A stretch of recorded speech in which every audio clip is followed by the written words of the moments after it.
Greetings, friends. Been a while. It's been, I don't know, a week and change, but I'm back. I'm here. I'm ready for some gaming. Hopefully highly relaxed hangout. What's up, Killick? What's up, Yerk, Duckadmire, Mighty Cat, Chibi UFO, Mudbound Dragon, Lurkers and Chat, VOD viewers, etc., etc. Welcome, welcome. Man, I'm like completely not recovered from neither the weekend's festivities nor the weather. Obviously, we're getting it significantly milder up here than a lot of other places on Earth, but we're also terribly equipped to deal with any kind of warmth, let alone heat. And I feel like even by local standards, I'm not equipped to deal with it either. I'm dressed by absolute necessity, although I wish this shirt was as comfortable as it is fashionable, because it is, in fact, not really my size, but it's the size that was available, so I, you know, had to make do. Not feeling like doing a cover review? Nah, it's all good. In fact, well, I feel like I say this every time. I was going to say I don't feel like I have a lot of preamble prepared, but I'm just warm and tired, and I feel like I don't mind sitting here chatting for a while anyway. There? A box? Have I done Dogs of War? Why don't we find out together? I may have, I may not have. You know what? I don't actually know, but I will. If I try to save this image, I already have it. I guess we probably did. Let me see if... I guess it's entirely... You know what? Fuck it. Sure, we can do that.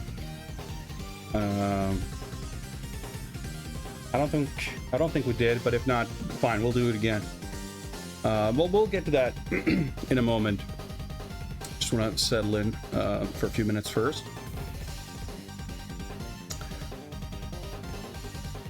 It's Nibbles with the Master of the Universe collecting adventure continuing.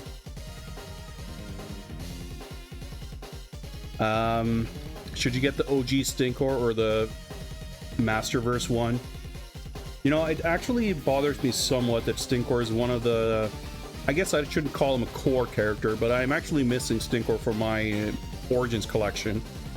Part of me kind of want to grab him. I would say...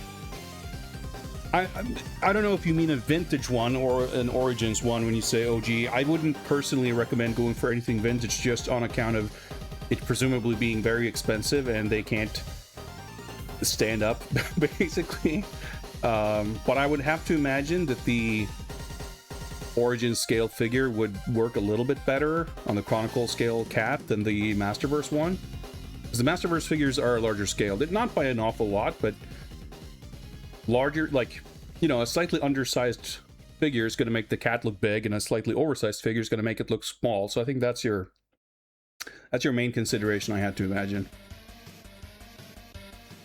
But I don't have I don't have the Chronicles Battle Cat or Chronicles anything, so I wouldn't know for a fact.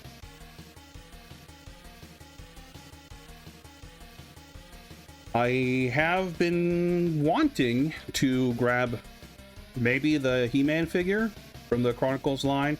I've seen more stuff about them now that they're out. Some things about that line look super promising. Some things look a little underwhelming, which is kind of par for the course with a lot of modern American action figure type stuff. But I still think I'm excited to see where the line goes, because the Masterverse line really started off terribly wobbly, and I think there's still... I don't think it ever quite achieved its proper potential, but there's a lot of things about it that definitely got way better over time. So hopefully some of the weird quirks of those Chronicles figures are kind of teething issues, and it'll only get better from there. We'll see. The other thing I'm curious about, I guess, is what we'll see in that line, because obviously everything so far is just based on the movie, and before the movie came out, it was my assumption, I guess, that the movie would feature a larger roster of characters than it actually did, meaning that I figured we'd be getting multiple waves of like movie stuff before getting to anything else. But they kind of, I don't want to say that they've put out everything from the movie already, but they've covered most of that ground. So I feel like they don't have a lot of like movie stuff to keep milking before they would inevitably want to, you know, put out more stuff. Like, I'm guessing the core line maybe, you know, kind of begins and ends with the movie stuff, but obviously they're going to want to keep around like a collector's line. So if they start doing things beyond the film, it'll be interesting to see what kind of stylistic direction it'll take and what it'll look like. And I don't know, I'm curious. They did announce that they're doing a Comic-Con exclusive of Jimbro Skeletor, which looks pretty good. I think it's a fun looking figure, but I cannot imagine jumping through the hoops of actually getting my hands on one. Also really weird, the thing they went with like the rubber overlay shorts instead of just having them sculpted normally, so I have no idea if he can actually pose. It's gonna be kind of weird. But anyway, I did not get any Masters of the Universe stuff recently, but I did get this. Finally, I'm, I don't know, like a year behind on the Jada Street Fighter line, just on account of, they're not difficult to get here per se, but they're difficult to get at a good price. So, I got a discount voucher thing for, Prime Day on Amazon, and Amazon Prime here is like, the only reason I have it is because I get like the Twitch benefits. Or, you know, that's the only reason I keep paying for it, because basically I'm paying about, what, €5 a month for the privilege of having my Twitch VOD stick around for 2 months instead of 2 weeks, giving me more time to, like, you know, save, export highlights and stuff. And I, you know, whenever I can remember to, I can, you know, cash in some games on Epic or GOG. And whenever I can remember to, I can use my Prime sub. And whenever I do order from Prime, I do get free, or from Amazon, I get free shipping. But, like, the perks themselves are kind of whatever. And Prime Day, in particular here, is, like, embarrassing.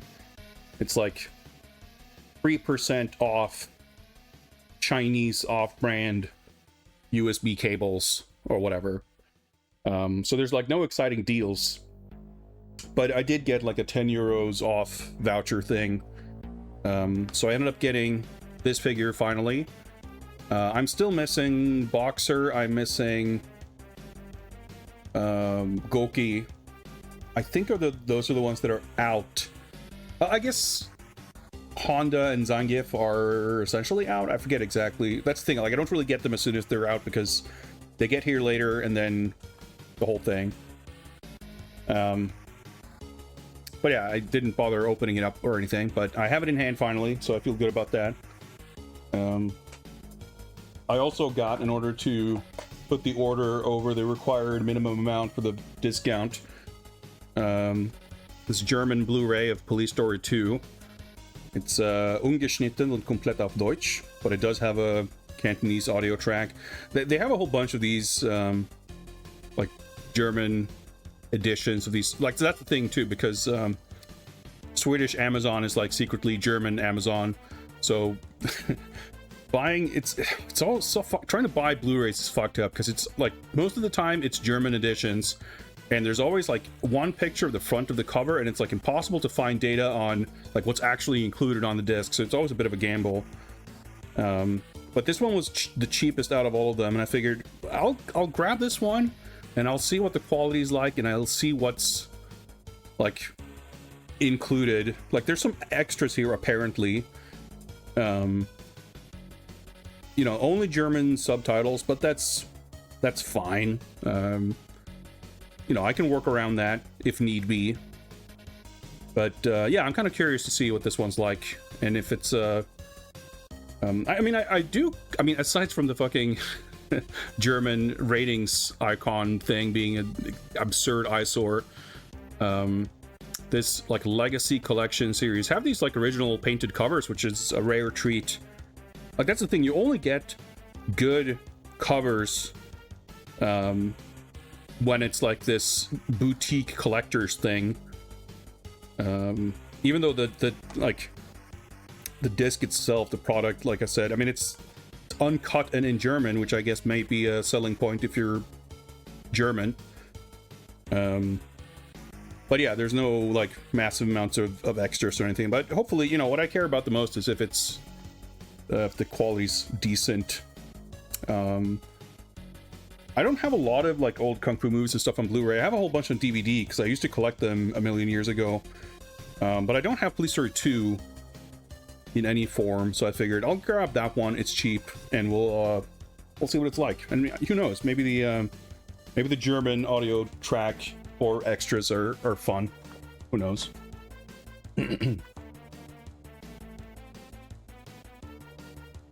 Yeah, so I've seen the original Police Story like a million times. I have the Hong Kong Legends DVD, and I feel like I've watched the third one. Like, the second one is the one I've watched the least, but I know it's got some good, like, action bits in it. But I haven't seen it in, like, 30 years, so I'm curious just to rewatch it. Ah, Maki-san, yoroshiku. Follow arigatou gozaimasu. But yeah, so I got some toys and Blu-rays, and we'll see when I can watch it. One of these years, we're gonna try to pick up some the movie nights on Discord. It's been a long time. I've got a backlog piling up, but we'll get there when we get there. Speaking of getting there, we'll get there eventually. But the main thing we're going to be checking out today, of course, is Heavy Recoil, and we'll talk more about this in a moment. But we're going to switch gears a little bit and review some box art. So let's hop on over here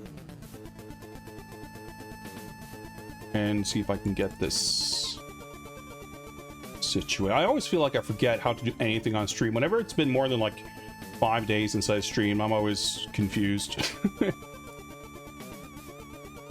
But let's look at Steve Back's Dogs of War for the Commodore Amiga, published by Elite.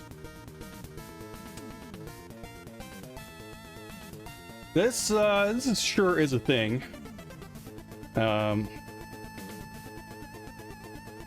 I mean, I will say this. This does make you, I guess think isn't the right word. It does make you wonder how this would come about. There's so many individually peculiar elements going on here. Like, we've got, I mean, I guess it's unfair to count the branding overlay, but with the kind of layout included, there's like almost as many fonts as there are words on this box. There's a lot of different fonts. We'll start with the logo. Dogs of War. It's a funny kind of weird thing where you got this different sort of stylization of the different words, which, that's fine, but like usually I feel like just from a design point of view, if you employ this kind of design, I'm sure there's a word for it, but like the words take on like these physical properties. There's like an actual shape, it's not just an abstract graphical element, but just like an actual sort of physical looking design, like it's carved out of rock or wood or molded in steel or whatever. But here it's like there's something going on, but I don't know what it's meant to be, and I don't quite get the association with the theme of the game or the theme of the word. Because, like, are we to infer that the word dogs has, like, a bunch of scratch marks on it because an actual dog was clawing at it? Is it like text made out of bone that a dog's been chewing on? Is it like crumbling stone? It's mystifying. Like I'm on with the the big woo. It appears that I have successfulully disarmed the alert for gigantifying emote, so that's, thank you for confirming that. Like, I appreciate that. But yeah, so you know, if it's supposed to be a literal association with dogs, that's a bit unclear. If it's supposed to be an association with just this, like, you know, war, battlefield, action, whatever, then I don't really get that association either. And the fact that it's like split up, like the two words, I mean 3 even really, each being stylized so differently, it seems as though it's meant to communicate something, but the fact that it's so confusing what it is meant to communicate draws a lot of attention to itself, I feel like. Like the bold orange gradient war, that looks great, and if the word dogs was stylized the exact same way, I feel like that would be a solid, good logo. But now it's just confusing. Because even the way those, like, cracks or scratch marks or whatever it is, the way they're drawn makes it a little confusing, because it makes it unclear the material that this is meant to be and what would have made those kinds of marks. It's just, it feels a little you know, not terribly deeply thought through. Then you have Steve Back's name just like clumsily overlapping, which, you know, maybe a space issue, whatever, I don't know. But then we have the logo mostly completely overlapping the face of this character, which is maybe the most baffling choice I could imagine for something like this. Like, you could have had this exact same thing with the character just on top. Like, it would be, the title would be completely unambiguous, right? Like, the R's covered a little bit by the gun, but we can clearly tell that it says war. So, like, yeah, you have this little weirdly off-center guy, almost purposefully placed. It's like someone was so excited about having an element simultaneously overlap and be overlapped by something else in the layout that they didn't stop to consider, wait, what the hell are we even doing here? You've got this, like, clearly sort of traced or painted over bodybuilder pose where, like, the bandolier and the pants and the head, like, every element that isn't clearly traced from the source has, like, completely different lighting. It's just, like, totally inconsistent. You know, he's clearly doing this, like, bodybuilder pose, flexing his arm with this toy laser gun precariously balanced on his bicep. Like, he's not holding the gun. It's just, like, resting on his thigh and arm. And it's... calling it a gun seems general. Like, we can infer from context that it's meant to be a gun, but it doesn't look like an actual gun. It's like... it looks like... kind of like someone... and I say this as having been, at one point in the past, a child enthusiastic about attempting to make film. It looks like a film prop some kids made, where they took a bunch of tubes, what have you got there? A box? Stuck them together, put a handle on it, and went, this is what a gun looks like, right? With zero understanding of the mechanics of firearms. And it got this, like, fancy chrome rendering on all. I don't know, it's just... I'm impressed, frankly, with how many layers of utter bafflement this cover can produce. It's I don't even know what to make of it. The game could be cool. The game could be extremely generic. I mean, if the game itself is somehow as impressively esoteric as this box art, I'm very eager to play it. But I feel like a lot of what makes this so esoteric is a complete accident, and I would like, and maybe that's indicative of the quality of the game, but probably not. It's mesmerizing in its confusingness, but it's also clearly incredibly inept.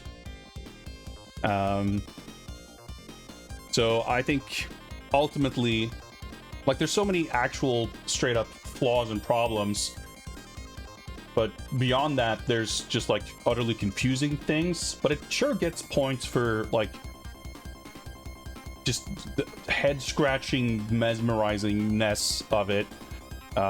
So for me, that's gonna land at a 2-star rating.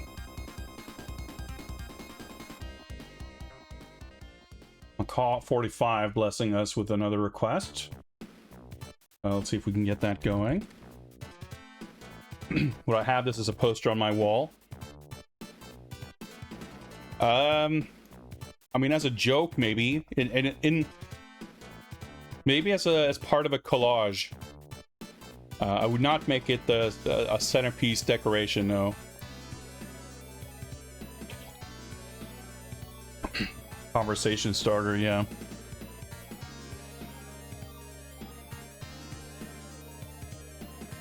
Let us instead turn our attention to the artwork for Melandra for the Super Famicom. I take it this is another cover by the artist whose name I can never remember. We've looked at some other stuff of his previously. The one game I can remember is Akamajo Dracula XX. This has similarities. I forget what other stuff we looked at. Akiro Yamada, that's right. But this kind of the use of white for the negative space and the kind of it's an interesting effect that has a kind of, it can create a feeling of feeling sort of incomplete and empty, just inherently with the color white. I feel like obviously the use of color, everything like fits together, it doesn't look off, and certainly it's a proper use of the actual Super Famicom box format, which I always appreciate. I do wish, as in some other cases, that the contrast levels were slightly different. There's a lot of values that kind of blend together a little bit in the main portion of the illustration. I feel like the central figure, who I presume is meant to be the kind of hero main character, doesn't really pop the way I feel like he probably should. But it's hard to say how much of that could be because of the quality of the scan. You know, it's very kind of subtle, minor things like that. Overall, I really, really like it a lot. I mean, I like this guy's art for sure. He's like an incredibly talented artist. But also the, like more specifically, I really love the anatomy. I really love, like, there's something about the rendering of both like the musculature and like the cloth folds and everything. I do think actually the guy in the back with the big white, like I'm not hugely in love with the rendering on his outfit. But more specifically the main character's arm and like this blue guy in the bottom left. You know, there's obviously kind of a Frazetta vibe to some of it. But it's got stylistically a flavor of its own for sure. Like there's multiple elements I think that make it easily identifiable, like as Yamada's art, because the way, like the rendering is one, like the contrast, like a lot of the time there's very harsh, it's not like fully, you know, cell shaded, so to speak, but just like pure harsh light and shadow, but there's not a lot of super smooth gradients or like very soft rendering, which I think just creates this very striking, like it has almost this inked quality to it, which I think looks really cool. And that's like Frazetta does the same thing, and like it's a big I don't want to say that it's a big part of why I like his art, but it's a very striking element of their respective styles. But beyond that, just the kind of pastel colors gives it its own. Again, like if we were to contrast it with Frazetta specifically, like his artwork often had much darker tones with these like dark brownish purple orange backgrounds, and here there's always a lot of like white and bright empty space, which it's an interesting contrast. I think it looks really cool. Like the character designs are all compelling. Again, like the contrasts and value ranges and readability, how like these characters with the white outfits, just by nature of the color white and the contrast with the dark shadows, make them like they pop a lot more.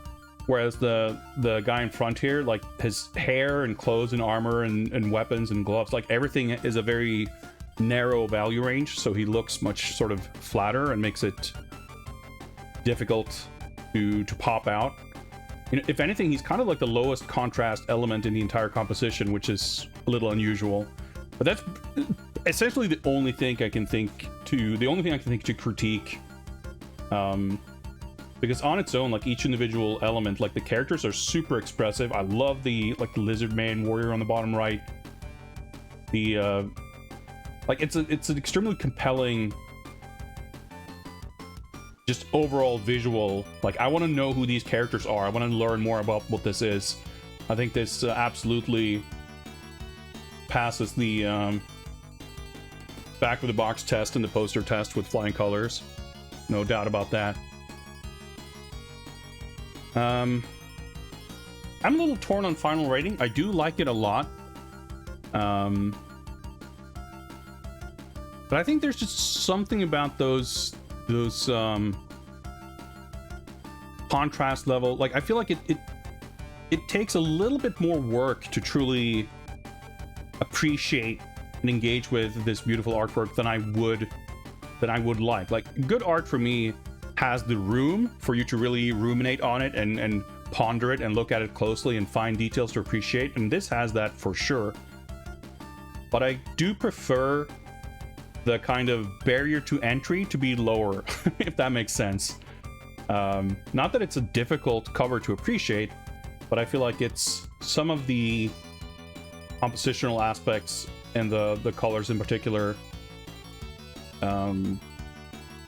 hold it back a little bit from its like absolute full potential. So as such, for me, we're gonna have to put the ceiling at 5 stars. Doesn't quite transcend the 5-star scale, but it's incredibly awesome looking cover. So there you go. That's my review of Melandra.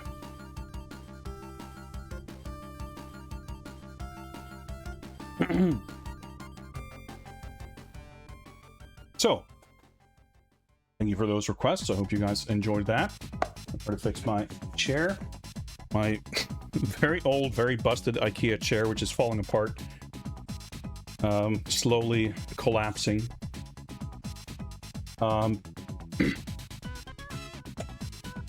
So the main purpose of today's stream is this game right here, Heavy Recoil. And there's, of course, a thematic connection to what we were just engaging in. Let me seat myself more comfortably. Because I actually designed this cover right here. This was a privilege to be part of that process. I made a couple of different versions. This is the Japanese-style cover right here, which is, of course, my favorite, because it's a Mega Drive game. You gotta have a proper wraparound cover, right? I feel like it's weirdly self-indulgent to get too into depth about that. Maybe we'll look and talk about it more some other time. But the game itself was created primarily by Michelangelo, who is a prolific, I don't want to call him hobby developer. I actually don't know what he does for a living, but he puts out a lot of games for old systems. He was the creator of TÄNZER, which is, by my estimation, one of, if not the like best modern Mega Drive action game. But he was also involved. He was like one of the programmers for ZPF. He's put out, I forget what it was called, but it's like a Tiger Heli riff or something. Like, it's an arcade shoot 'em up that was like released for JAMA boards or whatever. Like, I don't know, he seems kind of insane with that kind of stuff, which is pretty sick, don't get me wrong. But it turned out that him and I actually had a mutual acquaintance, and it's not, we didn't get in touch through them, but just as it happens, the guy who did the music for TÄNZER, who may or may not have done something for this too, we might find out. It's actually an old acquaintance of mine. We met through like fighting game community stuff like over 20 years ago. So that was just a weird, funny coincidence. But I got in touch with Tillander through like social media basically, and he had expressed interest in getting me on board to do some artwork for another game of his. So I did, and here we are. So I did most of the work on this like probably over a year ago, and the game eventually had a Kickstarter campaign last year, and was, I'm trying to remember, I guess that campaign might have been over the summer or something like that, and it finally shipped recently. I'm actually not sure. So I received this copy, but I don't actually know straight up if the game is for sale. I'm sure you will be able to get it if you're not currently able to just go out and buy it right now. Like with TÄNZER, for example, it was produced at first through the Kickstarter, but then after the fact, Mega Cat Studio published a version of it that you could buy through them. And maybe that'll be the case for this game as well. I'm actually not sure. Like I said, I received my like complimentary copy for having worked on it. So I'm not like and because I didn't back the Kickstarter campaign either, so I didn't follow like the updates on that. I just kind of was in direct communication, the lead dev, and then this was shipped to me like from the factory in Germany or whatever. So I'm a little out of the loop. But it was a fun process. It was cool. Like, I basically was given pretty free reins to just come up with something. So, you know, it's my first time doing something like this, so I'm happy to have done it. I'm proud and satisfied, but I'm not like, I feel like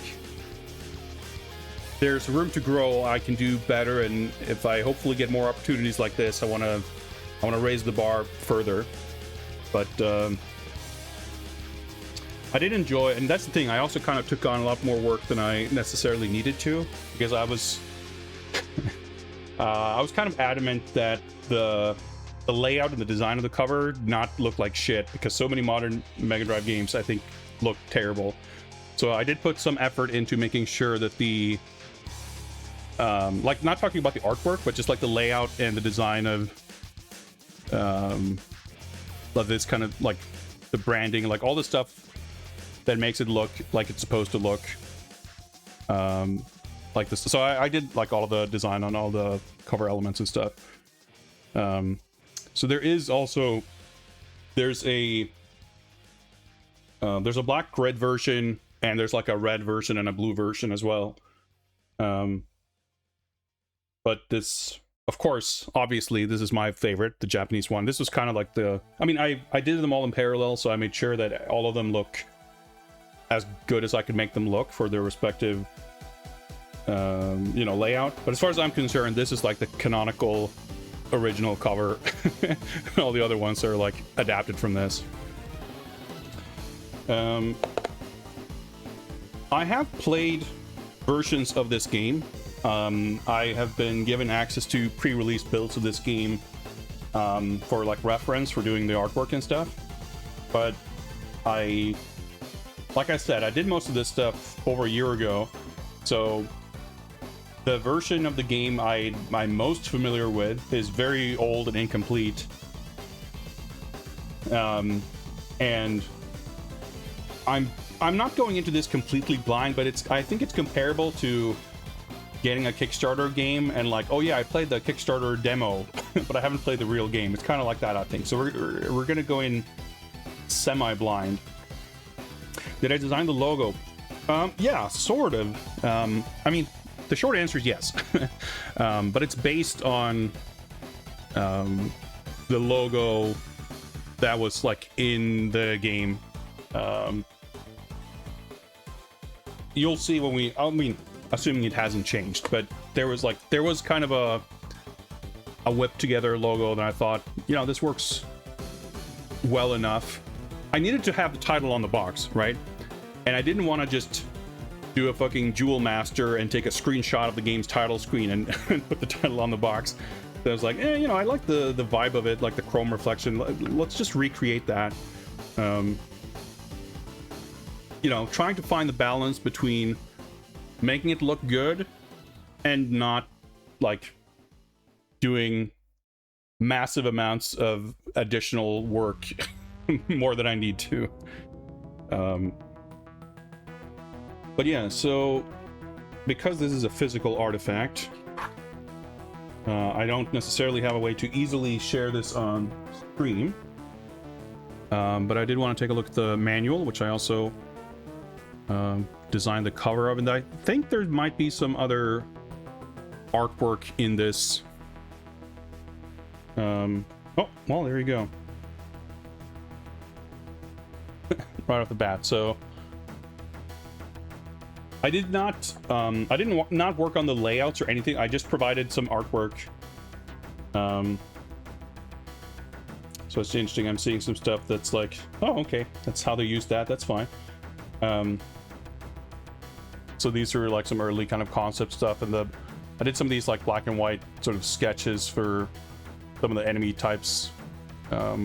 Basically, I just kind of put together some stuff and just like, we'll use it however you see fit. I'll go through the manual because I think I'm going to need it. But I might not read every tiny detail. But I'll read the story. SIDA, Special Apprehension and Incursion Deployment Apparatus, a super advanced premonition AI system. Its mission is to monitor the political landscape, extrapolate for possible conflicts, and interact before they break out. To its aid, SIDA has an army of cybernetic soldiers who lay dormant in orbit around our planet until needed. The system had intervened only once, shortly after its inauguration, and stopped the rise of an evil empire. Since then, no conflicts of any kind have broken out. World peace was finally achieved. Talks about dismantling the system had started. But now, 13 years later, SIDA has decided it is time to act again. Deep lore. Alright, we've got some aiming controls. Running, aiming, shooting. A to fire, B to jump, C for secondary weapons. Okay. Can destroy barrels to reveal pickups. Star barrels reveal stars. Main power barrel reveals main weapon power-up icon. Okay, so that's like a P. Got some helpful icons. So yeah, the green ones there, I guess they're all the sub-weapons. Yeah, there's a lot of them. So I guess the barrels with like the green icon have sub-weapon stuff. That's good to know. We can collect silver stars for 500 points, gold star for 1500.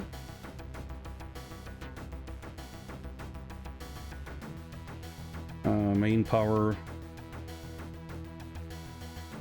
Secondary weapon. Pick one up and discover its optimal use, or just keep using your favorite.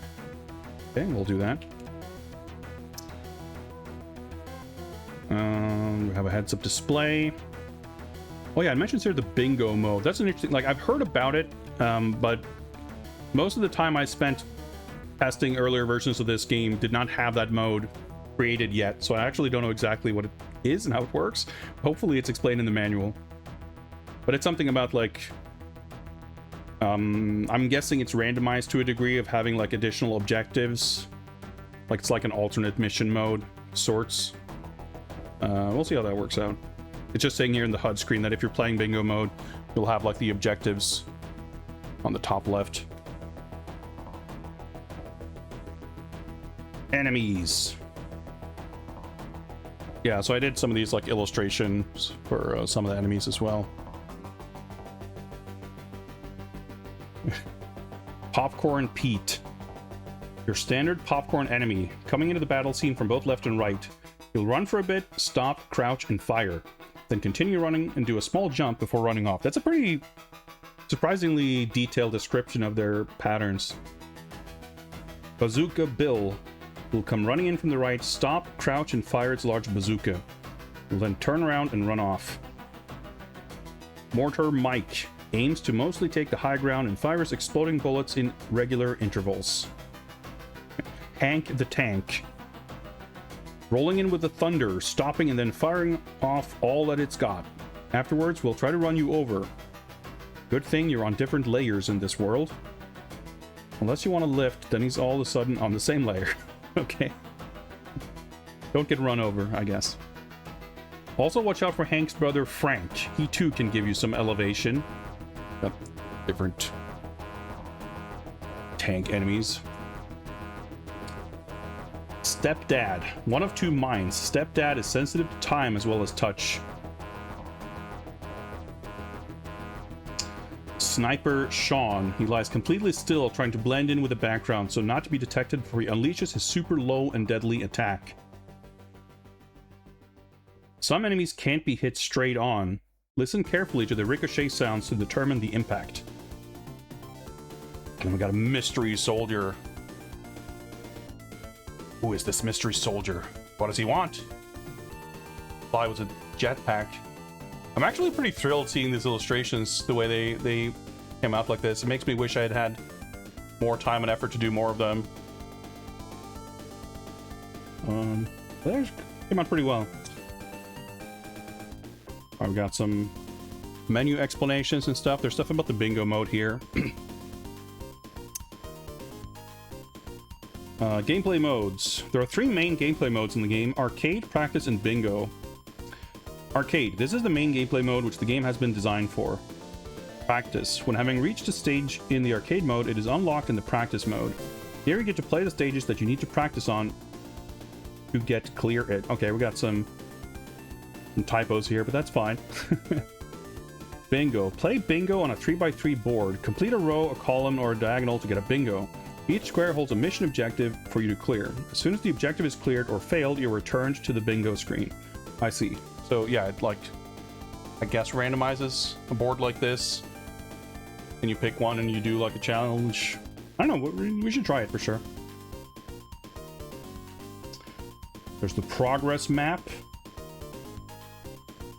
where you you pick levels. There's basically like sort of 2 routes, I think, or you generally have like a choice between 2 levels.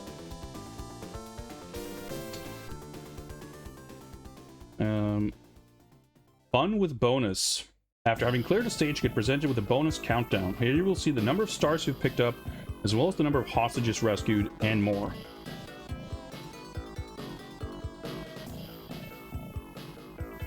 Huh. Prison break. If you game over on the 2nd stage or later, you get a chance to escape from prison. Succeed in escaping, and you get to continue where you died last time. This escape mechanism is only available once. Once reached, it can be practiced in the practice mode. Kind of interesting. The prison break, that's the art again. Hints. Movement. Make sure to learn the movement properly. Fire directional while moving as well as when being still. And remember, you can drop from ledges. Hit or not. Some enemies, barrels, and bosses can give you a ride, while others will just punish you for touching them. Learn where you can stand and where you cannot. Enemy behavior. The enemy patterns are simple. Learn them to master the game fully.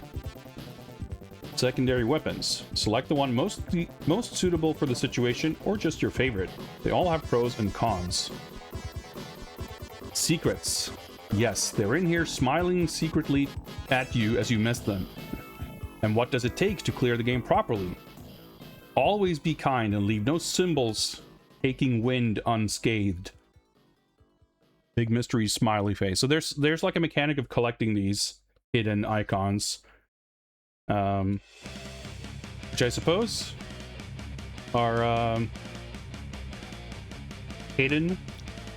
I vaguely remember sort of how that looks and works.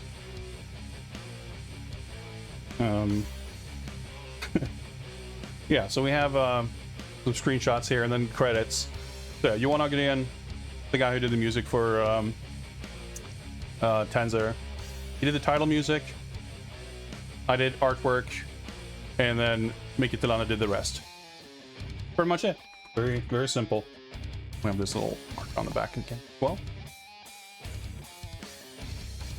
So yeah, I'm feeling pretty ready to jump in. Let me get the manual back in its box, and yeah, there we go. And we'll hop on over here. Let me hydrate.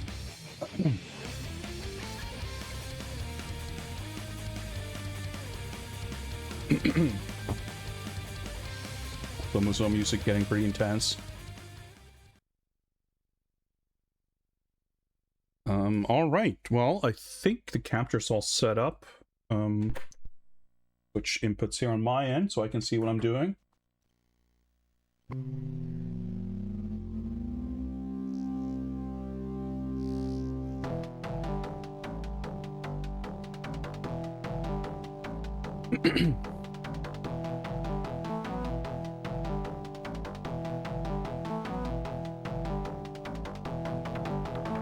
So this is pretty much the story from the manual, but I think it's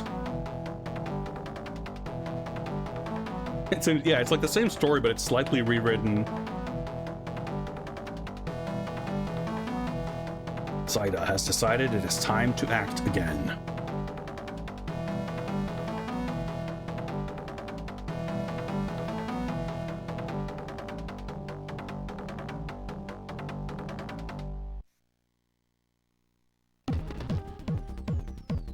Yeah, so this is like the logo that I kind of adapted for the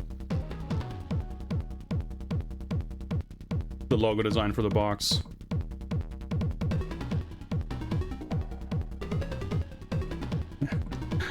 Some demo scene vibes for sure. It's interesting, like the game. We'll see how it. Oh, there we go. The cybernetic super soldier must. Oh, I got some scaling. Once again, he deployed into war.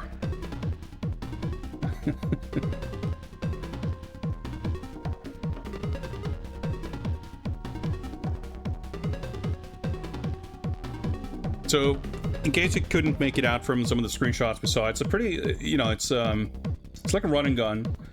I know that Green Beret or Russian Attack was cited as like a main source of inspiration for this game, and you'll see that in some general and some specific ways.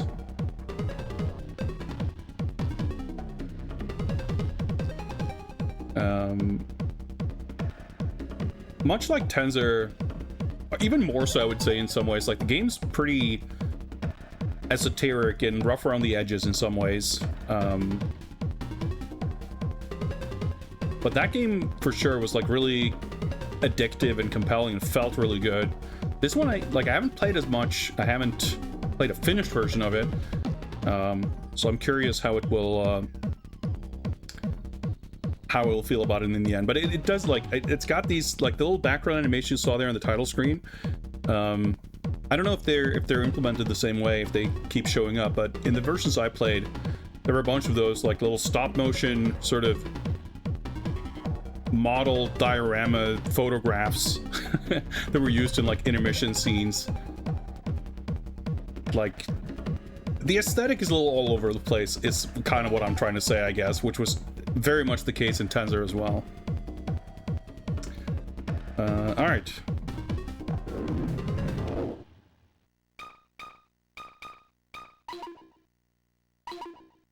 We got normal, hard. Let's start with normal. This game is much like TÄNZER from my limited experience, not easy. I remember I had some debug cheats and stuff to let me see more of the levels and bosses and stuff to make sure I had some reference. So we'll see how well things go. Info. Okay, interesting. Again, very like kind of thing you wouldn't expect to see in a retail game, but probably useful. My God, this chair. I'm gonna continue to swear about this, but all right. Did I get to see that miniature before I designed the cover? I'm pretty sure it had not been made. The stuff I had seen was... So basically, the design of the character on the box is entirely based on the in-game sprite, but like through my own interpretation. So like we discussed a bit back and forth. So I wanted to like be true to... I wanted to feel like the cover represents the game, but there were certain, like, there was never any concept art or anything originally. Like, the game is just like programmer art. It's just like pixel art made by the programmer for the game. So I had to sort of extrapolate from that what I think the design should look like and what it sort of should represent. And he seemed really happy with it. It's like he was happy to give me free range to just like embellish or design, or like I think he was just happy to have an artist take a pass on any of it, to be honest. But I did try to incorporate some like the color scheme, like the character's purple like in the game, but also like the gradient of the background with the like the orange explosion to the greenish background, the things like that I try to sort of base it on. It's not like literal color pick, but it's kind of based on the color scheme and sort of vibe of some of the levels.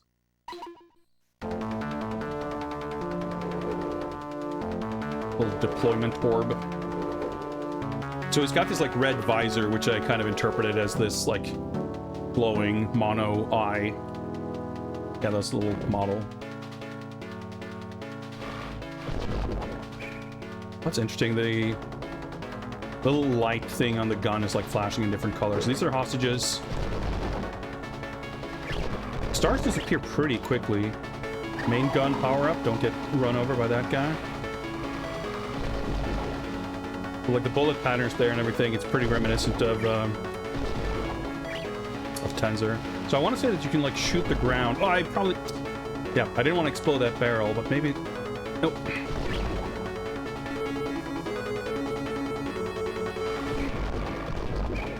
Oh, that's like a trap. So now I have a L sub-weapon, but I have limited shots.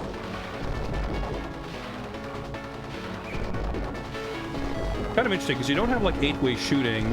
You can shoot slightly upwards, but not at a very steep angle. Nice stock. Nope, 5 is not. Actually, with this, okay. Oh, so it just like activates. It's kind of interesting. I tap the sub-weapon button once, and the lasers just shoot for a while.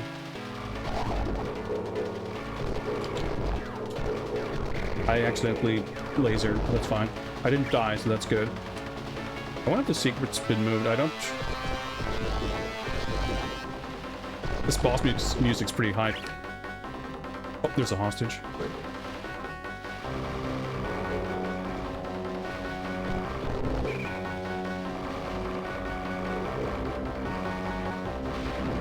Whoa! Alright, yeah. So you die in one hit, of course. Oh, fuck.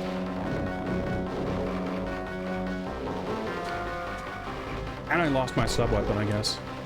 There's a big... okay, game over, I think. No, 1 life, okay. Ah, okay. If I destroy the flag on the right...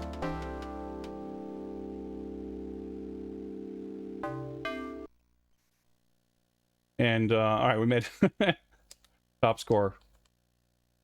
I'm pretty sure that there's no battery backup or anything, so as far as, like, the practice unlock stuff, I'm assuming it's only, like, for as long as the game's powered on. And I believe the practice mode is essentially like a stage select, but you cannot, like, clear the level. Oh, there we go. Oh, so I can destroy that flag, too. Digitized game over screen like Guardians of the Hood. Yeah, so like it's interesting to me because I think there are some elements of this that are genuinely like, I think the use of color is pretty interesting. These like low contrast backgrounds, like it looks pretty good. And I do like, I legitimately think the like the sirens on the like the boss theme is could jump up here before for sure.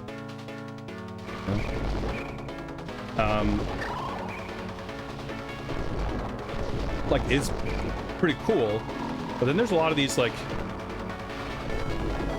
I don't know, programmer music. It's a little weird. Except with the graphics. But that's the thing, like when I first played TÄNZER, I thought it was pretty ugly and weird. And I mean, there are still parts of it that I don't think look great. But it doesn't matter, like, because the game feels so good and it's so fun to play. I think this maybe, like, my general first impression at least, is that this doesn't come across as quite as fully fleshed out and polished an experience. But...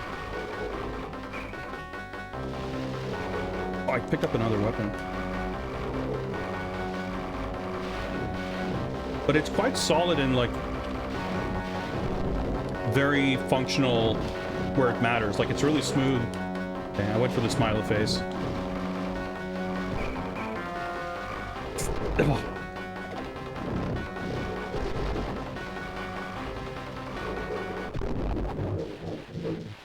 Ah, I missed the start.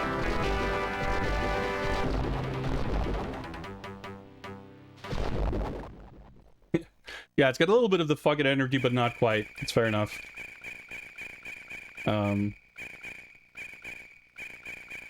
But yeah, he is very prolific, and it'll be interesting.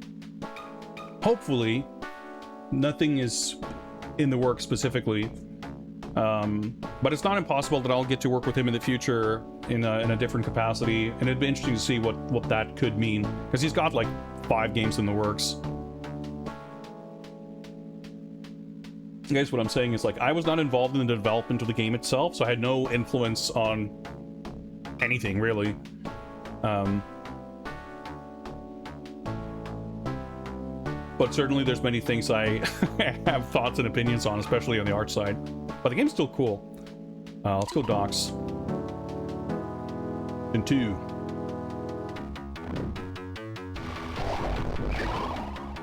I'm not sure if those barrels are different, like the... I guess I could maybe destroy those flags?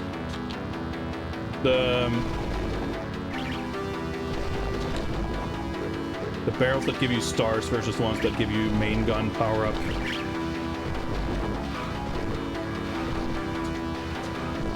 Oh. I found a smiley face and fell through the floor and died. Yeah, so you can kind of see, like, there were elements that I used as kind of inspiration for the design.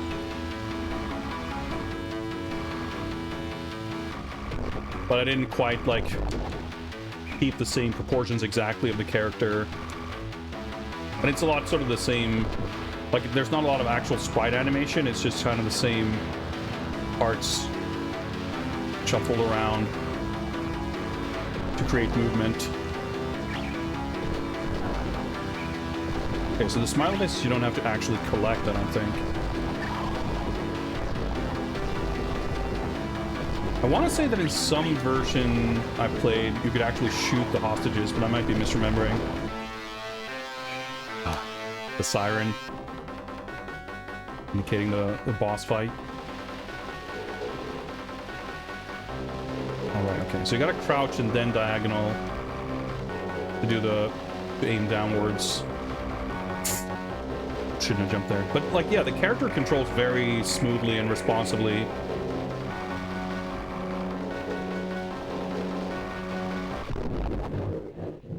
I love that it's, like, absolutely impossible to make out what he's saying.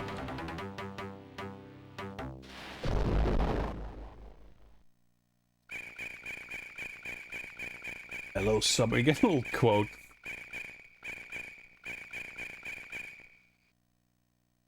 One thing that I think is unfortunate, that I'm curious if that'll sort of change. The sound, like, this game was developed using the SGDK, and a lot of modern Mega Drive games, you can see the skybox sort of gradient in the background here was a very direct influence on the color scheme of the box art.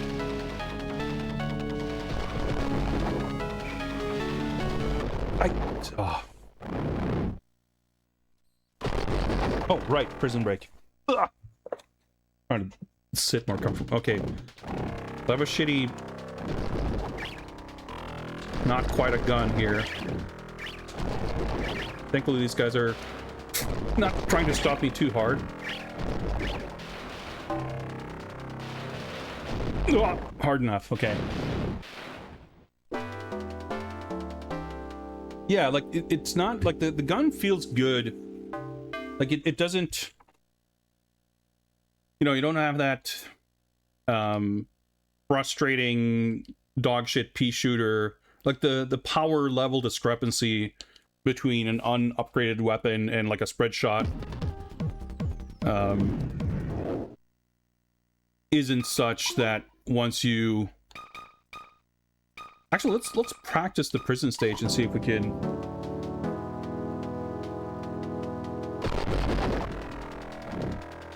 understand how this works. So there's no aiming with this.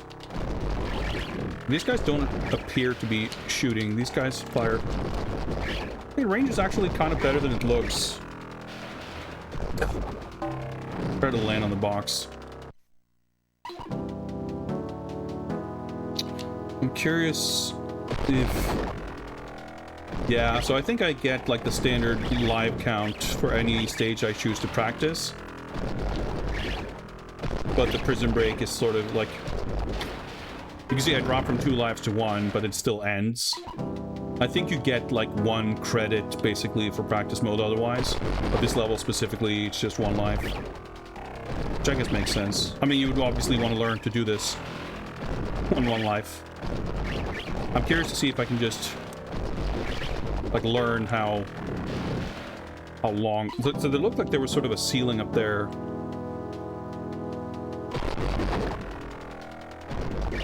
Like, the levels in general are short. Like, this is a pretty frantically paced game. Not all stages are the same length. It changes. Yeah, okay, I was wondering if this was maybe the exit. Oh, okay, it is.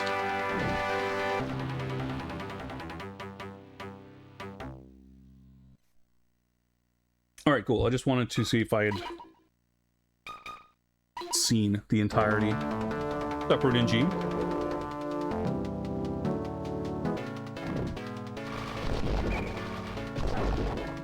But yeah, as the manual pointed out too, like it's... The enemy patterns are really simple. Your dude is very fragile. But the entire game is very, like, learnable.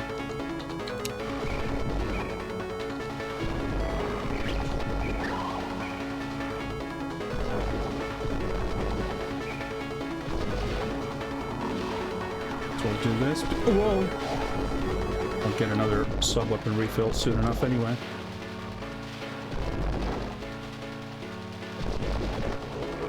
So the game feels difficult in that, like, you can die so incredibly quickly.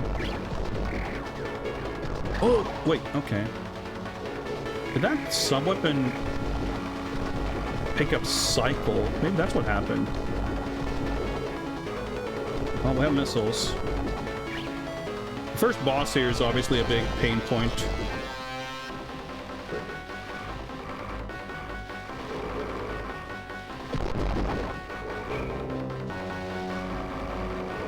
Oh, sick. I think I despawned all my missiles by having them fly off screen.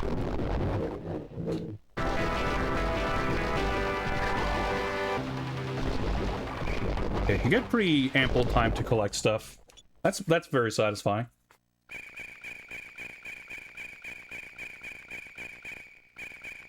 So you get extra points. Like, you get points when collecting the stars.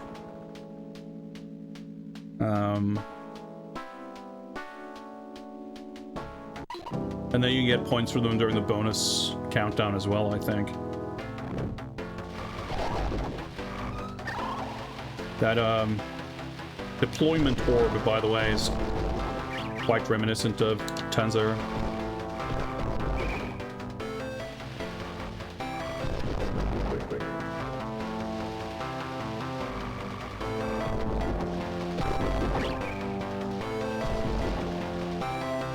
I guess the flags seem like pretty consistent in containing those red whoa!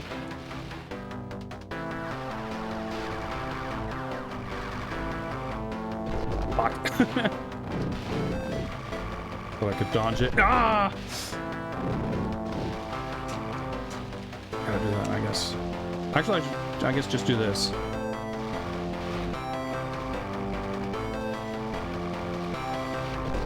Yep, that was smarter.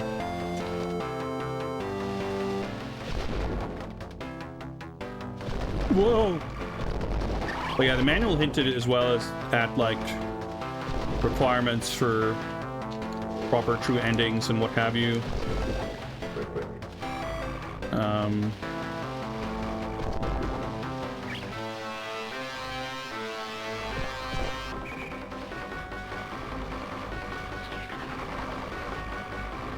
So I'm gonna assume that there's some requirement to, like, collect smiley faces and probably one CCing, like not having gone to prison or whatever. Oh, that's a pretty cool effect. Beams, like, elongating.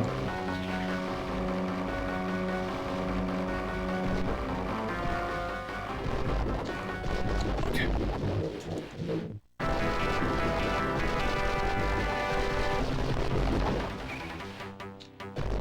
I have no idea if there extends.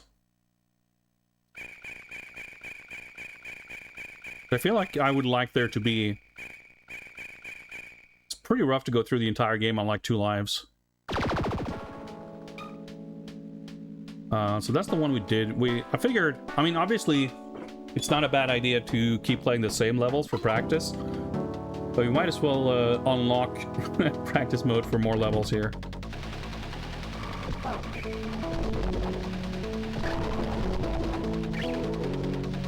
I can drop, or it's just nope. Okay. Oh, there's Frank the tank.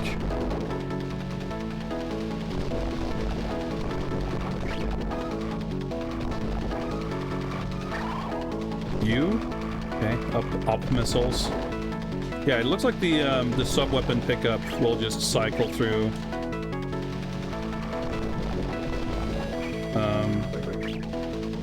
But I wonder if you can make it cycle. Oh, I thought I could stand on those and be safe. I can stand on them, but I wasn't safe.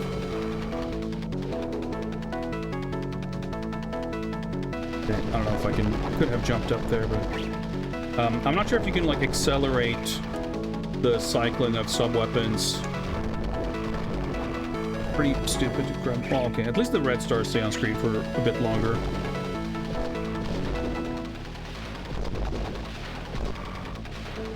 These guys are a little buffer.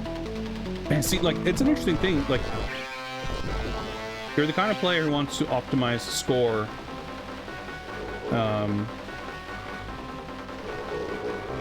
Okay, probably don't want to stand in. Whoa, okay. That did not fire the way I thought it would. Didn't mean to do that. Prison break. So I wonder if you want to maybe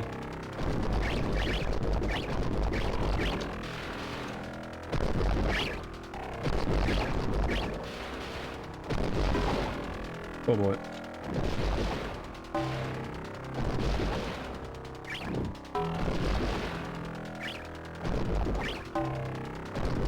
Do I get lives back? Or do I continue on 0 lives is the question here.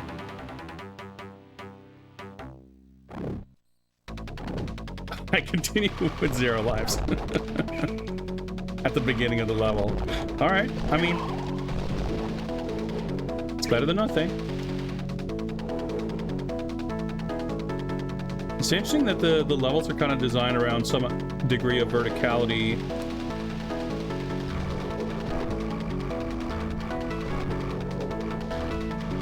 Can drop through that. And you have these like kind of limited jumps. So there's like a fair bit of routing. Shittest weapon here. I did not want that. But those guys will never like shoot up at you. Shoot over that. Okay. Ah! But being able to make those like tight jumps is satisfying. I wonder if I... no, okay, never mind. I was gonna see if I could have gotten up there before. But yeah, so there's like some semi-tricky stuff there for like figuring out how to get to those upper parts where there might be hostages or what have you. But also like the whole star stuff, like that's a pretty tricky thing to like not miss any of those stars. What if staying here? Oh, okay. I thought it was like homing. Okay, well that makes things easier. But I reckon he's probably just got multiple different attacks. Or not.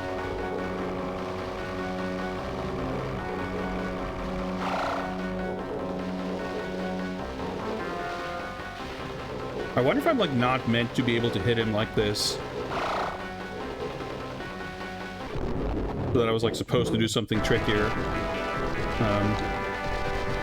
By the way, we made it with our 0 lives.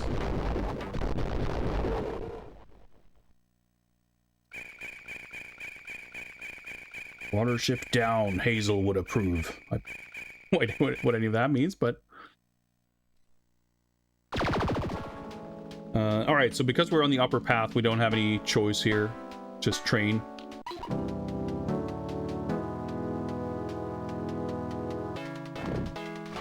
That's pretty cool. I don't think I've seen this before.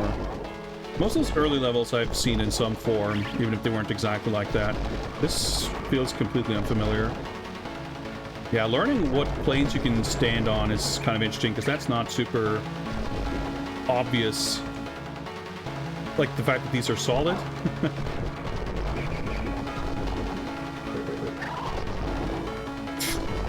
Oh yeah, there's like no minimum jump height. But like I panicked, but I tapped the button so quickly that I didn't actually jump into something there. That's like you got very good like full control, which feels very satisfying, even if it can come across as like overly simplistic. Like it genuinely feels good to control. Again, with the nice short stages.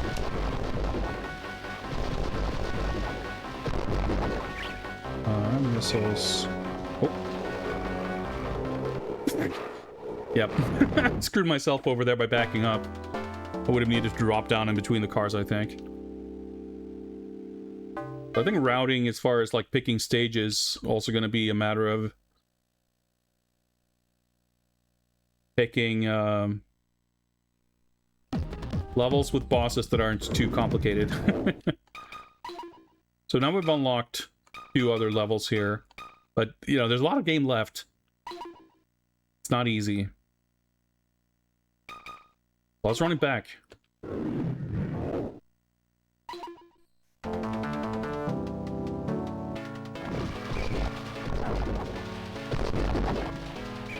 Maybe an extended... yeah, I was kind of thinking, because that's the thing too, like,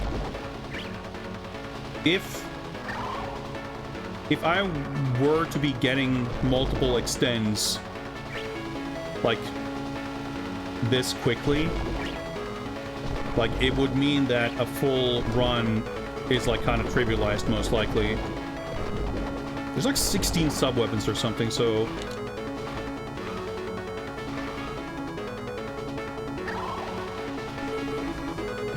I guess it does seem like the sub-weapon drop seems to start on L. Which does make it kind of tricky to try to collect other sub-weapons, which is a bit strange, I think. I'll stick with this. But there might be other facts that I don't have, or maybe it's just something you want to take into consideration routing. I mean, the other thing is, I guess, you don't necessarily appear to be in a mad dash to collect your sub-weapons. So I guess that's fine. I picked up a different sub-weapon. I didn't realize it. Thought I still had the grenades.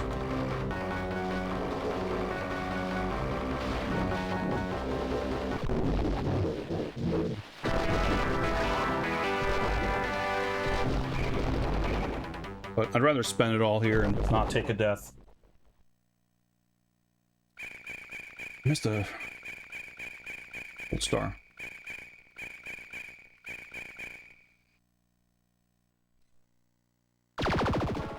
Or a red star or whatever.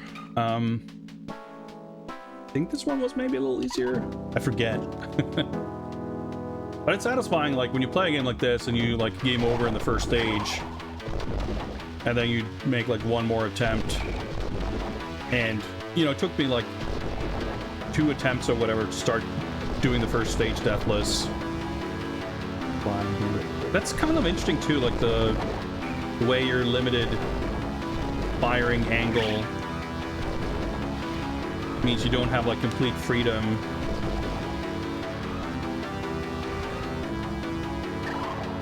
Oh, okay, this seems pretty good.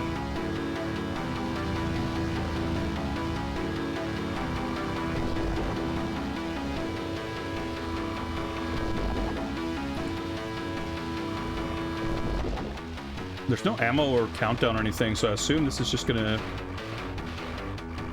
stay with us until we're good. Or, I mean, until we're dead, which is not good.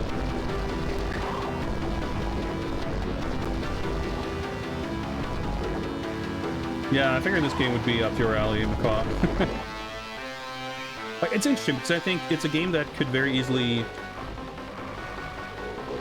I think, be pretty abrasive in some ways, or, like, just not immediately appealing to everyone. Because it has a kind of unpolished look and feel to it. I got an extend at some point, I think, because I have 4... Did I get multiple? Don't you start with 2 lives? I'm confused about the life situation. Maybe you get an extend for deathless clearing a level or something.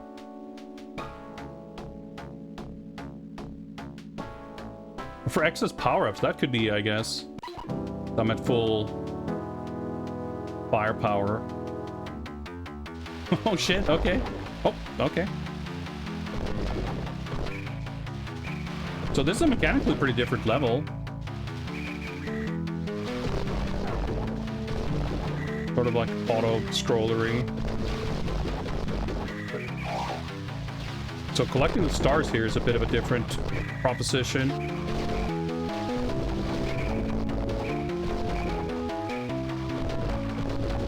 Oh, I see. Wait. I'm at 5 lives now.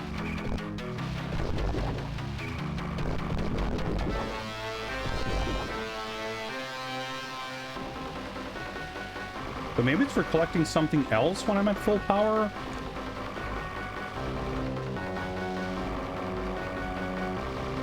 And I guess it's hard to say. Like, it's possible that your full-powered weapon is actually absurdly buff.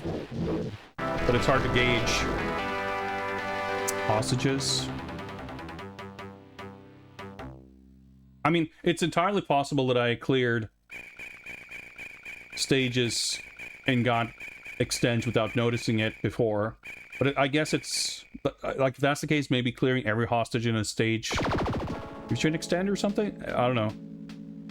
Relative to earlier attempts, we're on some kind of a miracle run now all of a sudden. But I think a lot of it comes down to just like the game actually being quite simple. You just, you know, you're fragile, you die quickly,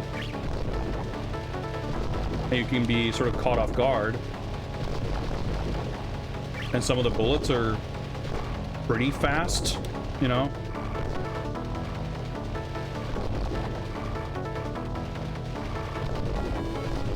But you are pretty nimble as well. Oh, there's the shield enemy.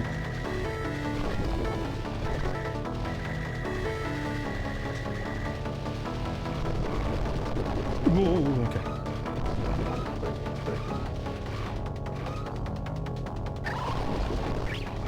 I guess the option disappears after you clear a stage. Which I guess is fair enough. It's pretty OP. This is scary.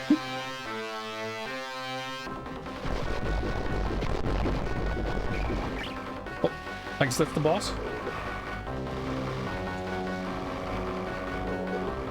Shit, he's like chucking grenades. Oh, I did. That was a bad jump.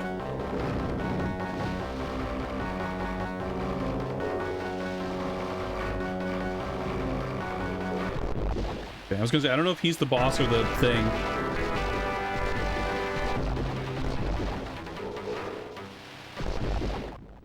Oh, that was a pretty cool level. Momentum. Yeah, it's like more of a momentum game than I maybe thought it was. Because like there's not such an obvious discrepancy in like how your gun functions.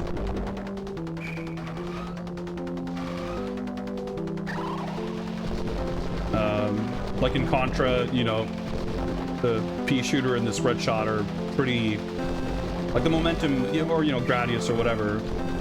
Like the momentum factor is more immediately obvious and tangible. Fucking programmer music, dude.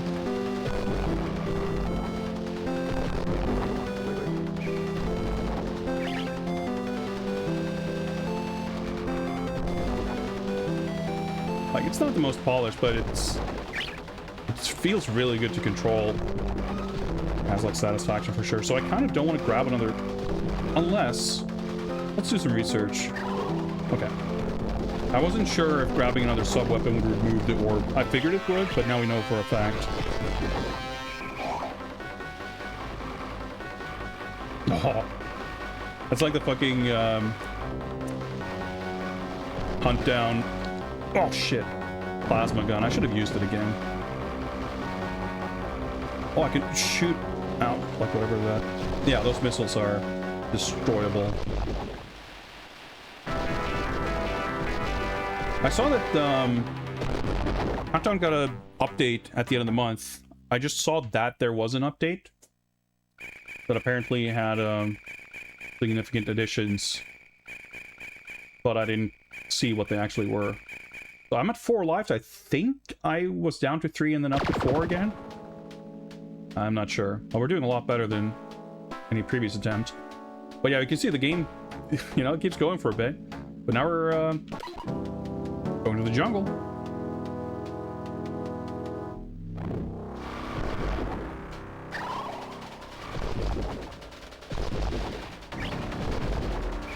Kind of cool, like, atmospheric music.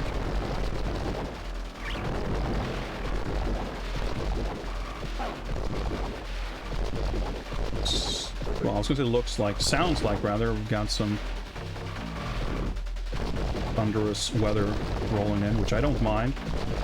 Use a bit of rain. As long as I don't know that score extends are a thing, which kind of seems like it's not, given that we are over 1 million now. And I saw that we didn't get a life for passing it. I'm not gonna maybe be super concerned about the stars. Of course, they could also be a requirement for a real, like, true last boss, true ending type stuff. I'm gonna grab whatever. Ah! Forgot that that's how their weapon works. It is interesting how that, like, the up gun, you know, it does give you the ability to fire directly upwards, which you do not otherwise have. Shit. Okay, cool. I got to learn the pattern there.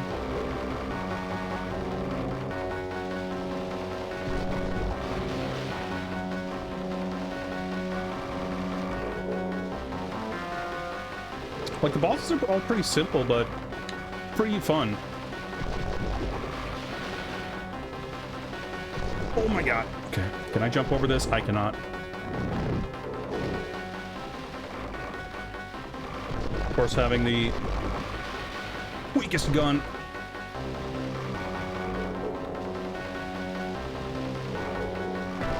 Make it take a little bit longer.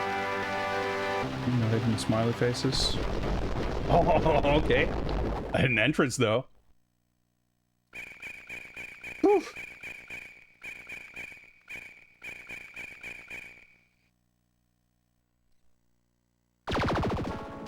Ave.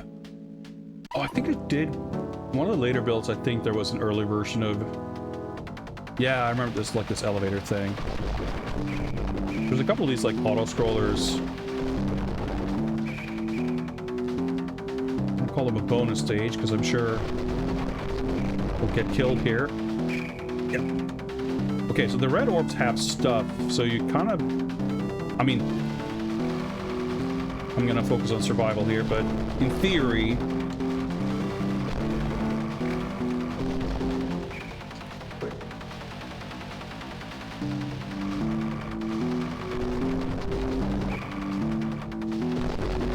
you would want to kill them so that the items land on you when they drop.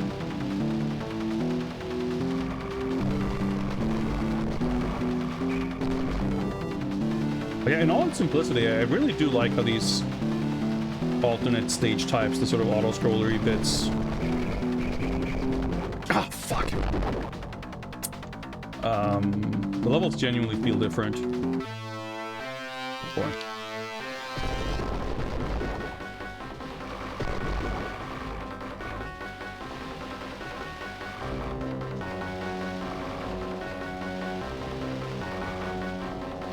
I, like, walked off the edge of the platform and fell back on it.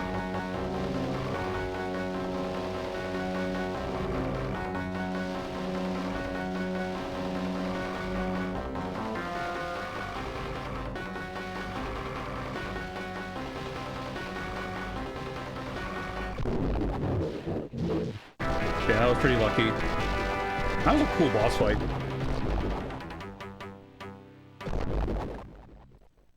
Oh.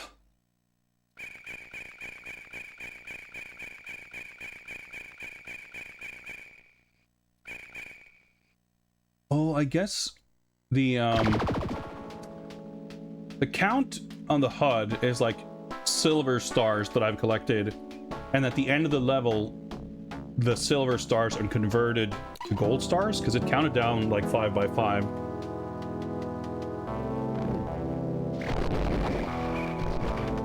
And that lava cave. I don't remember if I've done the prison break or not.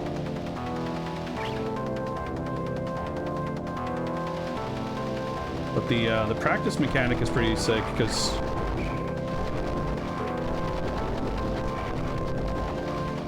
break all this stuff. It does make it significantly less arduous to try and inch forward towards learning how to clear later stages. Is that face? Yeah, it's like shooting rainbow beams from its eye sockets. Fuck! The jump did come out. Okay. Do I remember how to do the prison break?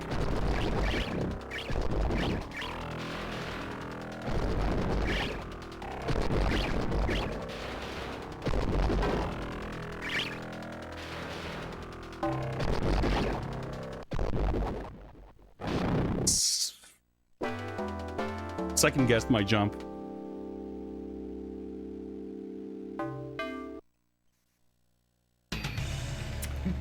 Stealthy Golem rating. Welcome, stealthy viewers. Greetings. Let's blame the raid for distracting me, so I got confused and I game overed. Not through any of my own fault, of course. Welcome, friends. We're playing Heavy Recoil. This is a game that just came out for the Mega Drive.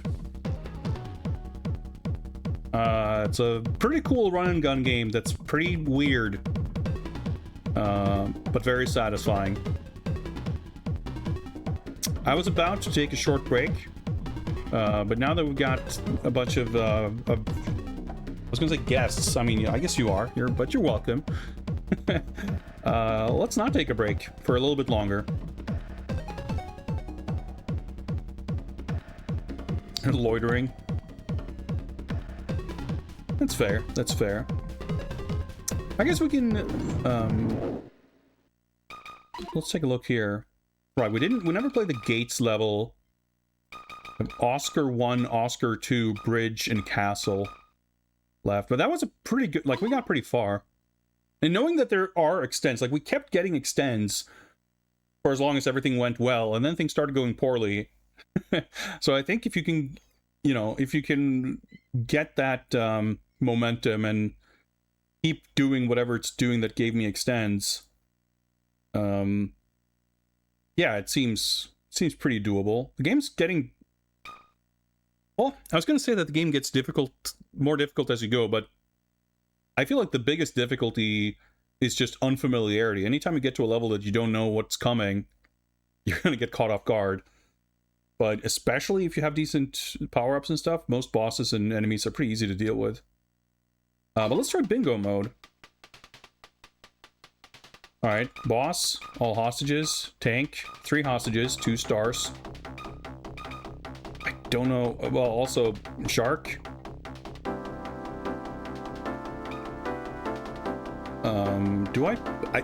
I have no idea. But I guess I picked this. Alright, so we're dropped into a level, and now we have to try to get 2 of these. I do not know if I also have to clear the level.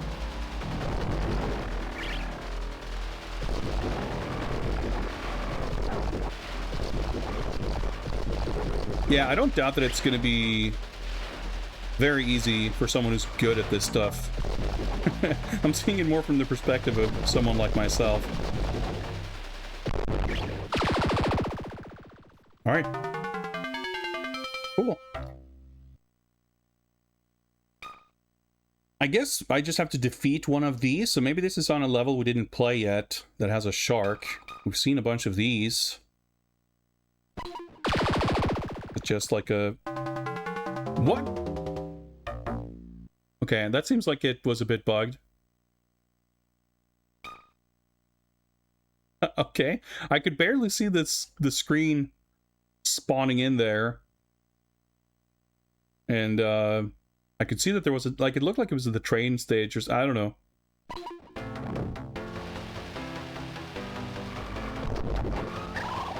So I don't have a life counter, which makes me think I probably only have 1 life.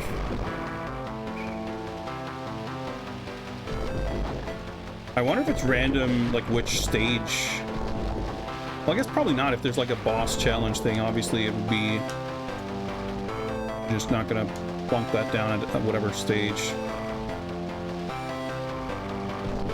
But there's probably, like, some alternatives. Point being, you can't know exactly ahead of time. Well, maybe that shark, I don't know.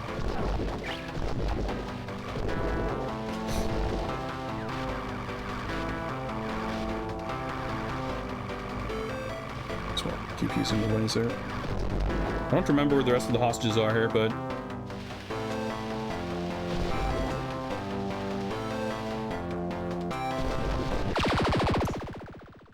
Yeah, I mean, I don't doubt he's busy with a lot of other projects, yeah.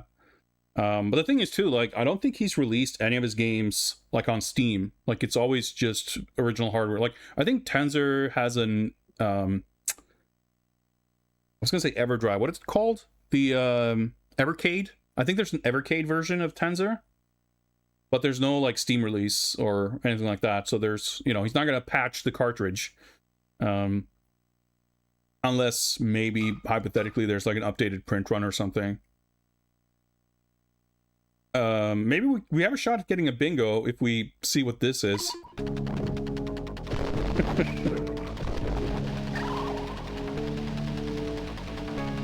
Did we? I think we came over on this stage. We've seen this stage, but we didn't see the boss, I think, maybe? That could be the case. It's a little tricky knowing where you can... Alright, we got him. Alright, bingo. We did it.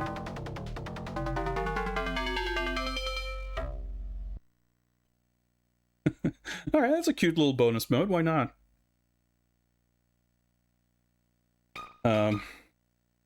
You know what, just for the sake of it, because I kind of want to keep things short because I'm still on the verge of going on a brief break. Let's try hard difficulty just to see what it's like. Seeing how perceptible the difference is.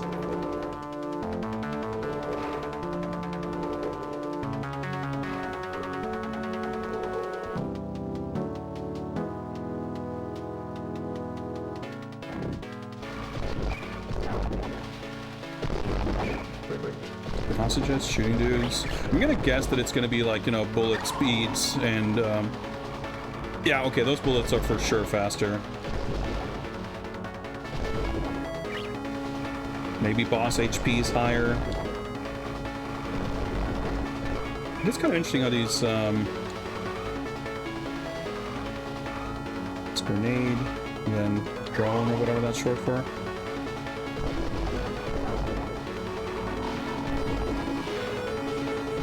I was in the middle of saying something, but then I completely forgot, because this game is pretty...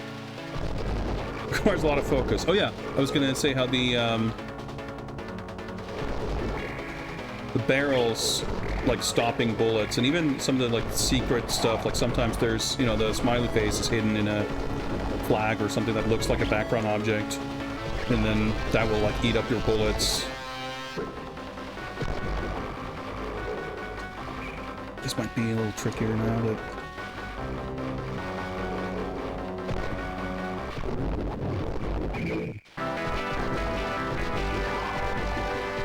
Well, I'm still not at max power, because I still have orange bullets. All the collectibles, though. Previously, when I got extends, that happened. It didn't happen on this screen, so I don't think it's to do with, like, collecting everything. I think I had a bit of an easier time with this stage. There we go. Oh, okay, so I got the extend now.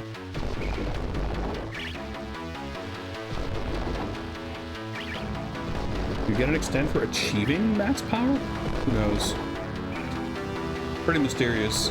I'd have to check the tapes to figure it out. Yeah, see there, that guy was protected by that barrel.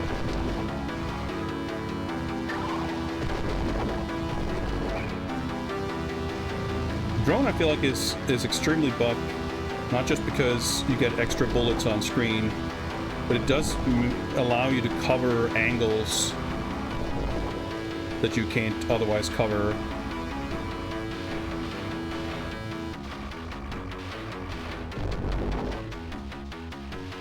Like there, I can just keep shooting straight and the truck will be hit.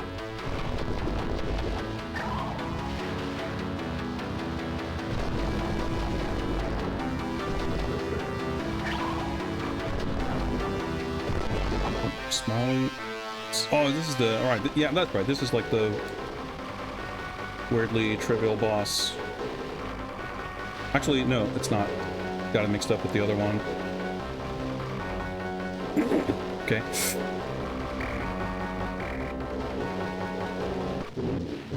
It doesn't seem like boss HP is any different.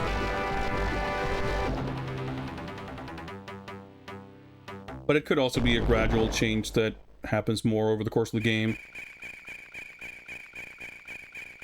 where the differences between normal and hard become more apparent. But yeah, enemy bullet speed We didn't play this one yet, I don't think, so why don't we give it a shot?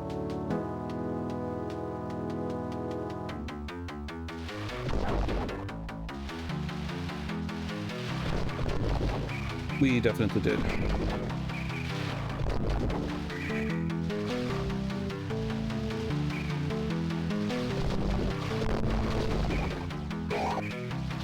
I like that they're on this little raft. And they're still, like, unarmed, defenseless on the raft, but they're not tied to a pole, at least. And trying to collect that is... Because these things are, yeah, they're gonna land in the water. I guess maybe that's true of the power-up one also. That was a bad direction to try to dodge.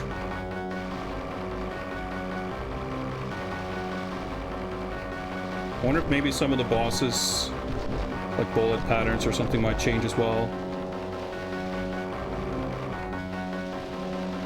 I didn't see that pattern before, but I think we just killed him too quickly for that to be a factor.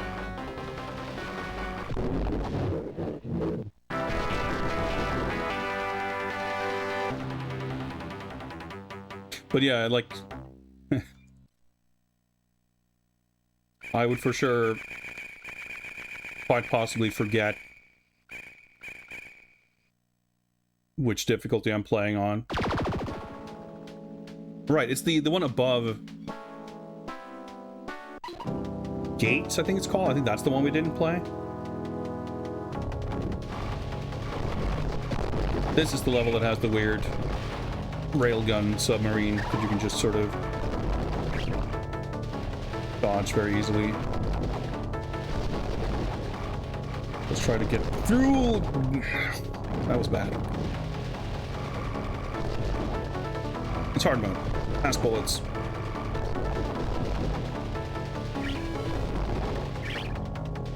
But it's good. Like, I like that it doesn't make enemies that are supposed to be popcorn enemies like tankier.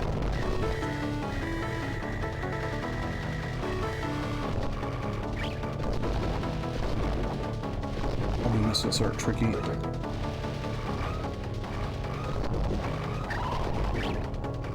If I can hold on to this. Power up! Ah, I just saw the bullet right when it was too late.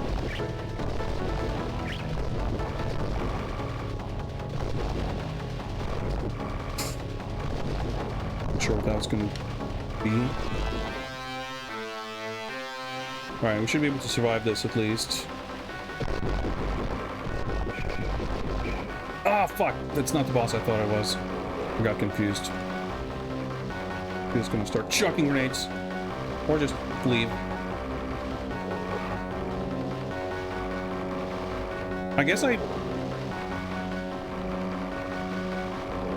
maybe I failed to scroll the screen enough. I guess I did something. Yeah, because I didn't scroll the screen all the way. I guess I did some accidental cheese strat there of manipulating those enemies into just walking off screen before because they would walk back and then start chucking grenades. So I think they just go off screen before they get to that part. Yeah, because we did the air base. That's with the jets.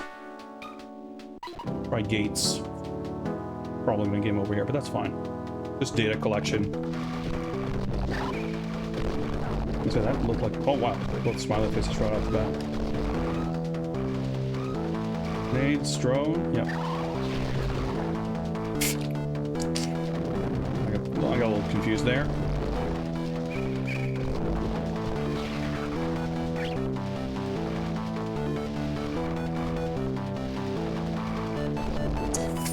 Try to crouch. It's life.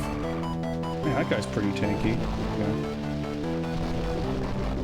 Helicopter fucked off at least.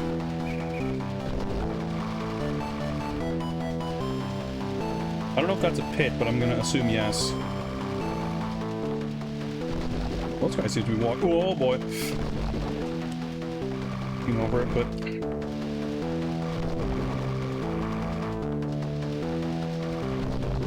You can jump while holding down, that's good to know.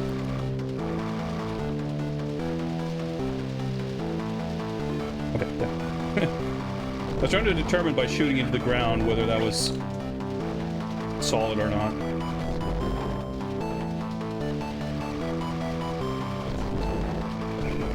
Good start for the trouble. Oh boy. Oh shit.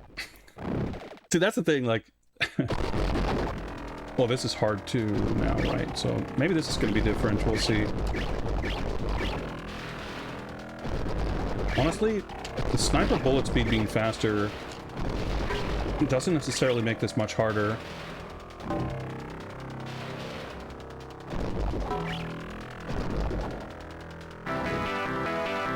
Alright, we get one more zero life attempt. Can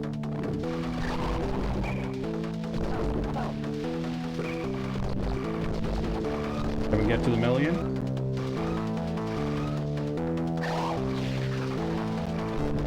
Whoa. Yeah, well, okay. I did get an extend, actually. But maybe that was from score.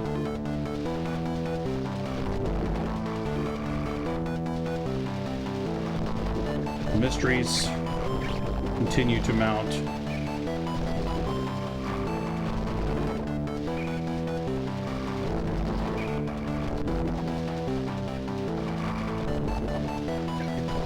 Even here, right? Because my drone isn't hitting those things. But just having the additional powered up weapon does seem to be making a pretty tangible difference. And spawn the extra guys on screen.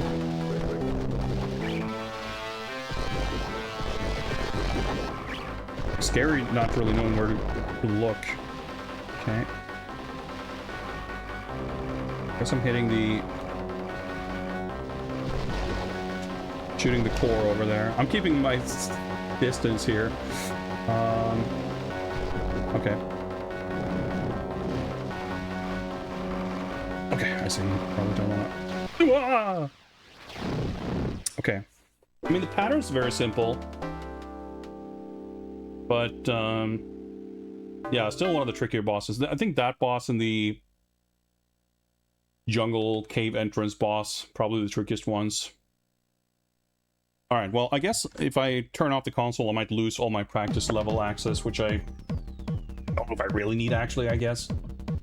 I'll still keep it on here as I go on a short break. Let's see if I can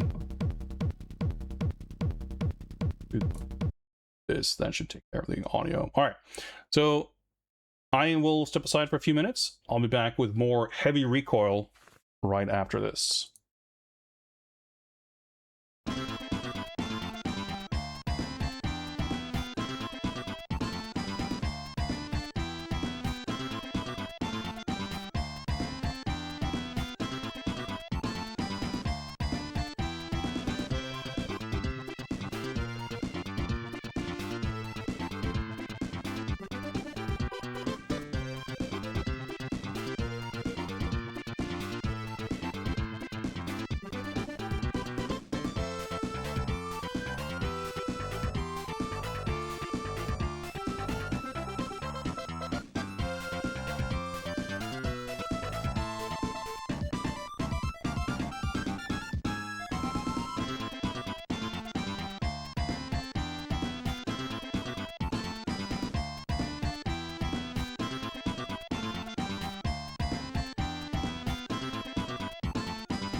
Make sure that it's first.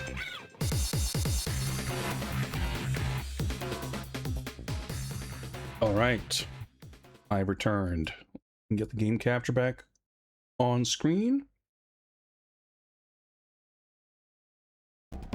Boom.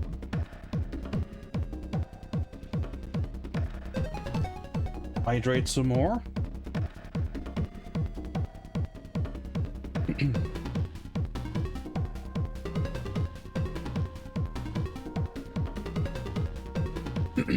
And we can see here if our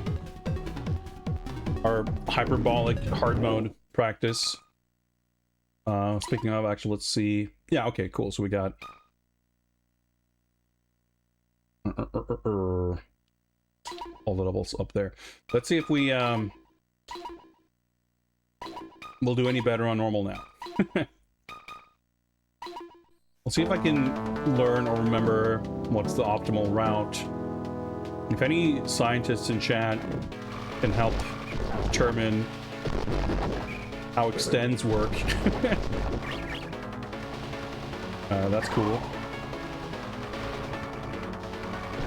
Keep your spacing there. Whoops, that guy. Well, it's gonna come here eventually, I guess.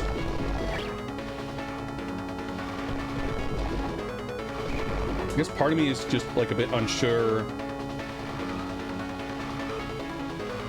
I wonder if there's...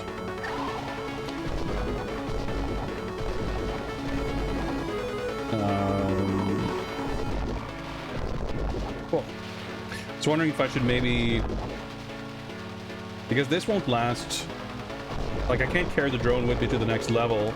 I'm trying to think of, like, maybe there's... better strats. I mean, I typically get through this deathless anyway. The first stage. But if there's a sub-weapon that's better on the boss, or will enable me to do things more quickly or whatever, more safely. I do find it a little funky that, like, I guess, like, the way the boss fights are staged, you can just do that, I guess. Power up that I want. Smiley face. I did miss a smiley face. So I got an extend there at some point. I think you want Docks 1 and Docks 2, the upper ocean level. I think that's the one with the EC sub-boss. Submarine boss, I should say, not mid-boss. It's good that the stages have names, but I still struggle to remember what's what. But yeah, so in stage 1 there, if I wonder if I picked another sub-weapon, if I could maybe have carried something with me here that may have helped. And I have 4 lives now. It's scary, I didn't expect to land up there. Let's try the grenades. Okay. I mean, the grenades are probably good here too, actually. Max firepower means I can take out these guys before they shoot.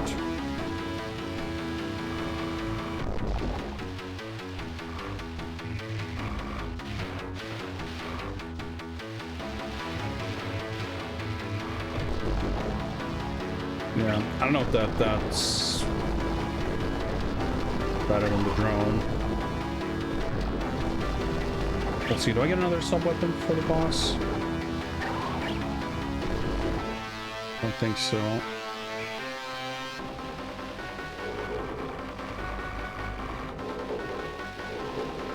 That was an exceptionally badly timed grenade. He's gonna shoot. But yeah, that's also not very difficult.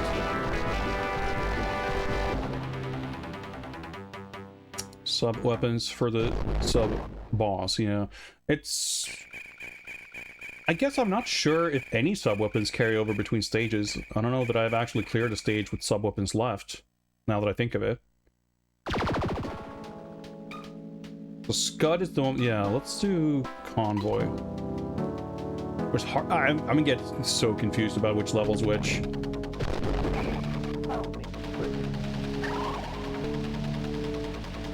Like, I don't know how far you can walk to the front of the ship. Or how any of that works. A little scary.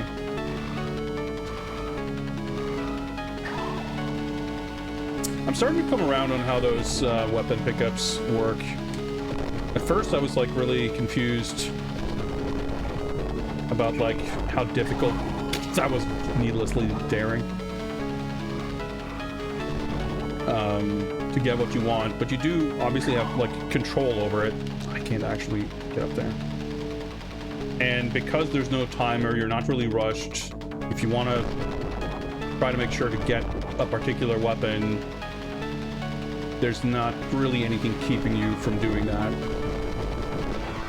And because they always sort of spawn in the same order... You haven't cleared it, did I? Oh shit, it's the guy! I can't jump up there.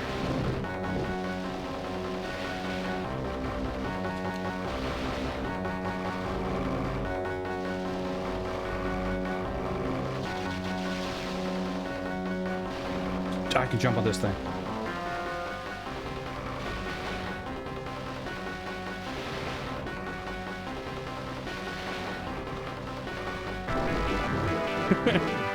So he exploded and came out of the explosion. We definitely did not finish this stage before. Okay. Well, that's cool. Now we have. And we're back to 4 lives. So I got an extend at some point or another. All these stealth extends that I never know when they happen. Train, I think we might not have finished. Was Harbor the one with the... Because Helipad has the helicopter boss. The one at the top above the stage we just cleared, I guess, also technically has like a little waterfront section. Maybe that's the one that had the weirdly easy boss? Or it could be this one. But I don't think so, because I... Well... I'm just gonna forever be confused about it, I guess. Power up there at least.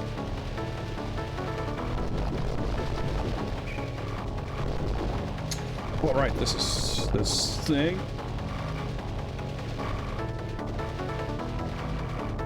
Once these guys start flying away, I guess they're not going to be shooting anymore. Like, there's some guys that are pretty permanent in their sort of positioning, for holding their ground. But otherwise, dudes kind of show up, shoot their shot, and then leave. It just dawned on me that even the weapon pickup blocks bullets.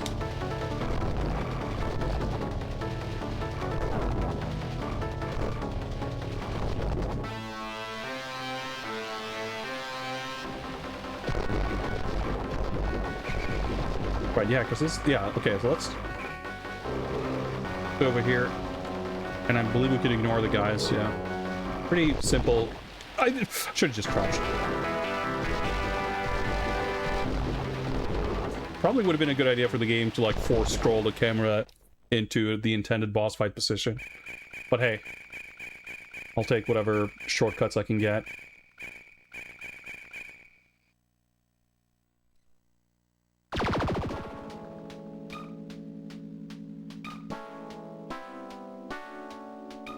This is the one... When I took this route, we actually made it to the jungle. I think... Yeah, this is the one we tried last time on hard mode and had, like, the weirdly tricky boss. So, I think we'll stick with airbase. Granted, that was hard mode. It was the first time seeing it and everything, but even so... Let's try to optimize our odds.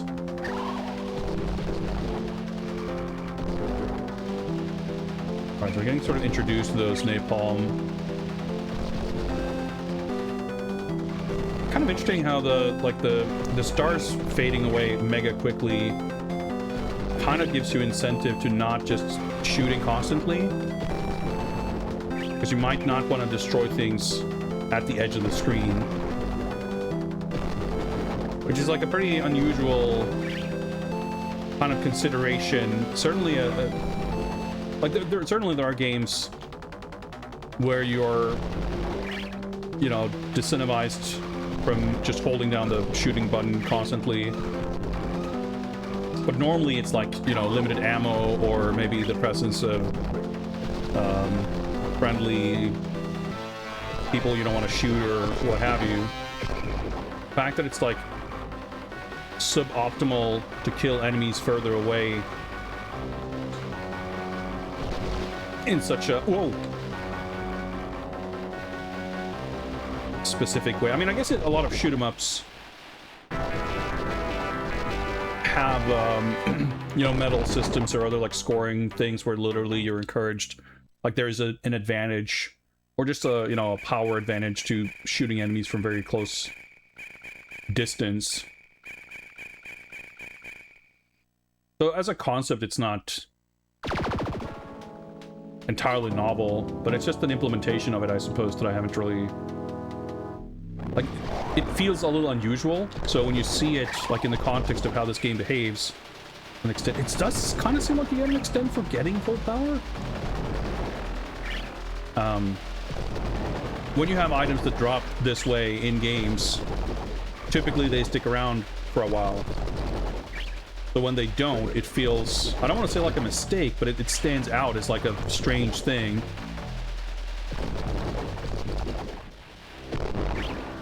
But in the context of a potential sort of intended risk-reward, or sort of... I mean, I guess I don't know specifically what the intent is or what it's... Ah, I missed the power. I don't know if it would have given me anything there, but...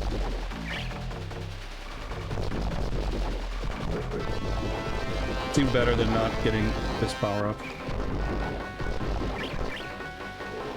So, with max power, let's not take a death instantly. He said as he died instantly. Felt like that was bound to happen. Landed at least some hits there. The holding phase there is like the trickiest one, I feel like. Let's see if we can get through this without more deaths at least. Did you? How your like bullet spread pattern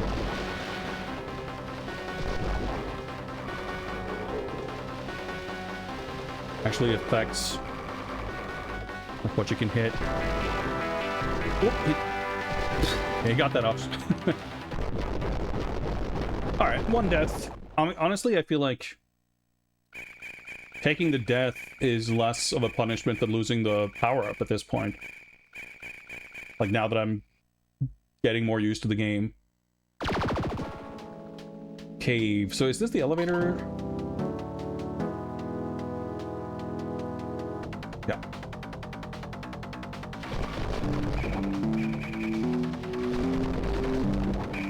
Fuck. I was thinking about the red orb, like, I wonder if I can try to actually... Fuck, I jumped into it.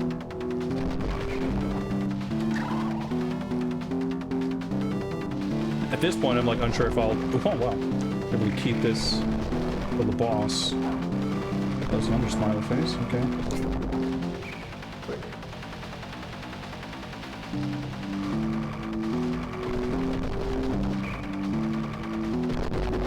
almost jumped off there. More orbs, I think. Oh. Couple little almond laser guys. I should have cried. The elevator like changed heights. Just fuck. I lost my laser, of course. It's oh man, it's so rude.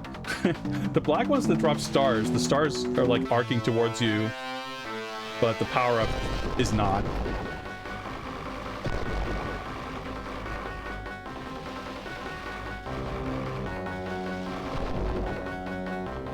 I felt I got a little bit lucky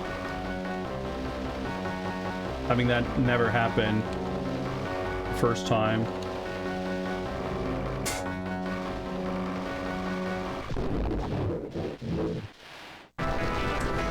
I don't know, maybe it's safer to just stay on one of these platforms. I'm not, because I kept orbiting, I'm not sure where you're like the most vulnerable being on the permanent ones. So last time we game overed, or we got sent to prison, and we broke out of prison and got an extend. So there is still hope. We didn't make it to the boss of this level.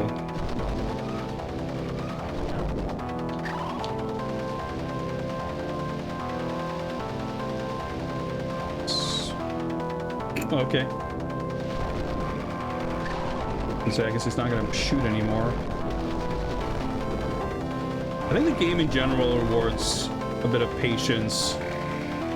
There are also a few cases where you want to be aggressive to prevent like too many things from kind of spawning at once.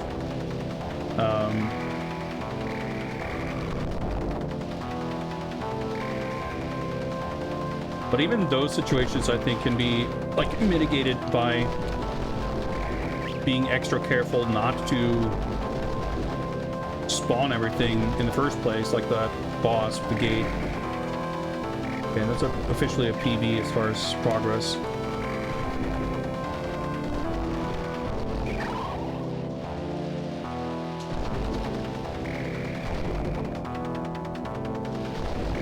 I wonder if maybe it would have been a good idea for the game to sort of track or reward fast completion time, just to create a bit of friction between like survival strats versus scoring strats.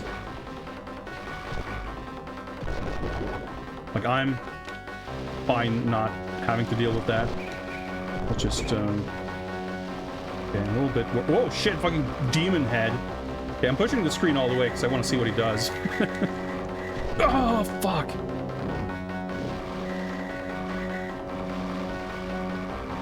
Please say that was enough. Oh, right. Whew. I wanted to make, like, try to get to the next stage.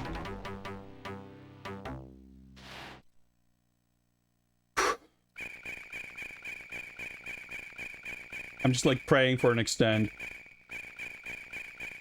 Because at this point, like early on, we could get like, oh, I made it further than before, and we progressed like 4 additional stages.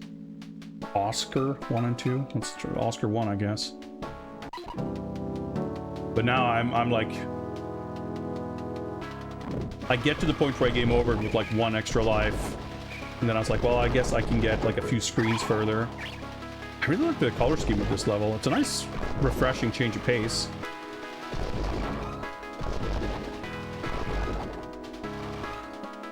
Made orb. And this seems terrifying.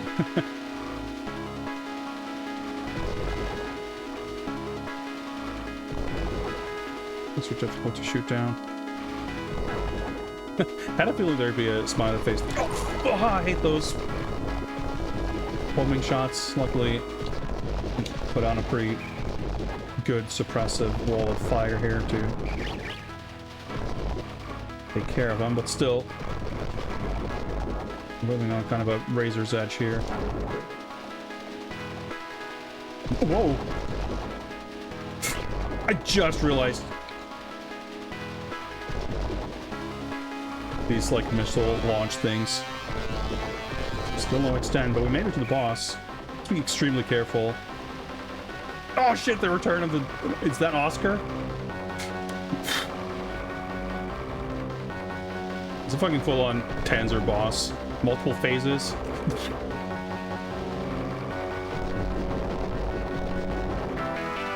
Okay, this weapon seems or this, yeah, the orb. Maybe using the orb is easy mode.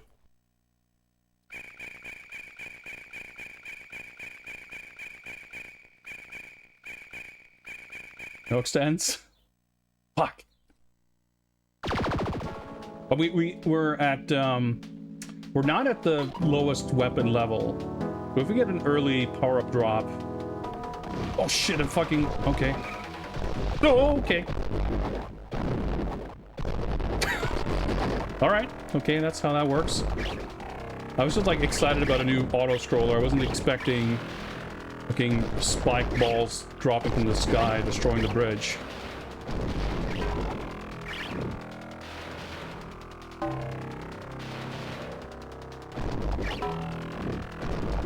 Alright. One last attempt, unless we can get a miracle extend. So clearly at this spot, this is like the curveball. Here I've been going on about how nice it is to have time to pick whatever weapon you want, but this is the exception.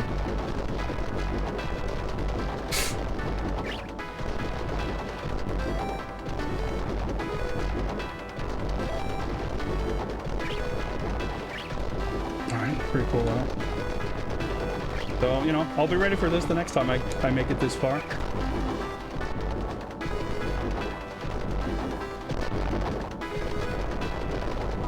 Alright, we got some slowdown.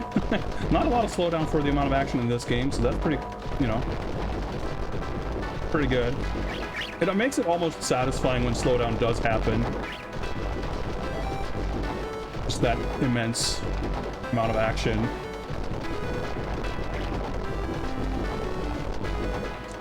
Part of me keeps thinking that, like, well, maybe there's not going to be a big boss fight at the end of this.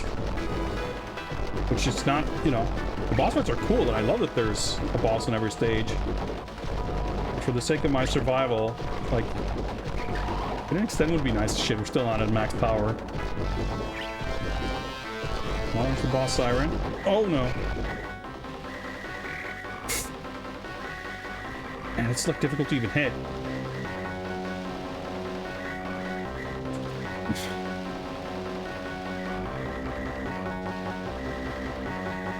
I can stand on this. Okay, that's how you hit it consistently.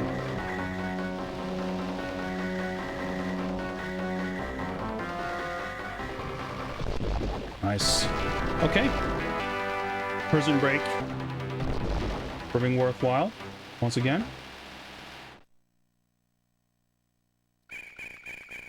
All right. I think that's the final stage coming up then.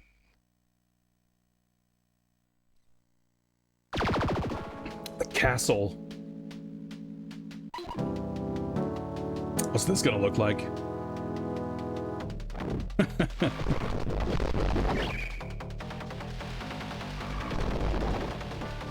Oh, we're fucking full Amiga now.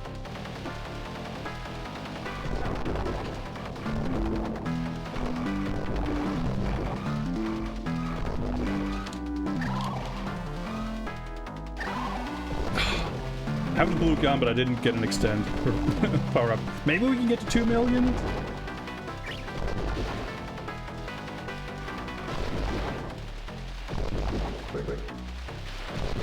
We're getting close.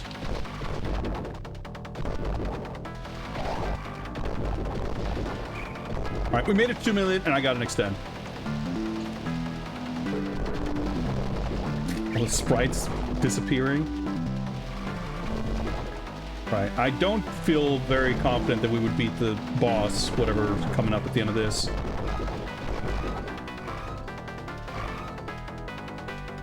Use that to get it out of the way.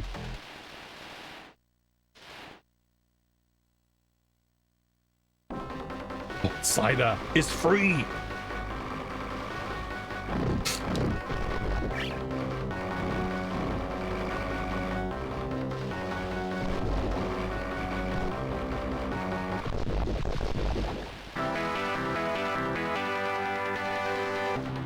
that it? Okay. They woke me up for this. So the manual does talk about true ending something or other. So I'm pretty sure we didn't achieve that, whatever. Maybe we'll get a hint. The world leaders held an emergency meeting. SIDA program was shut down. What happens to the world peace from now on is unclear. Oh, the flag waving effect. I haven't really even noticed it before. Oh, the light came back on.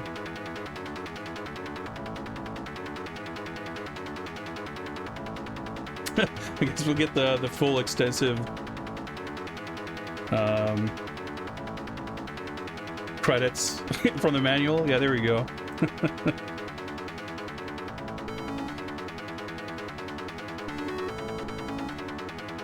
Shoutouts to Johan Agren and Micke Tillander.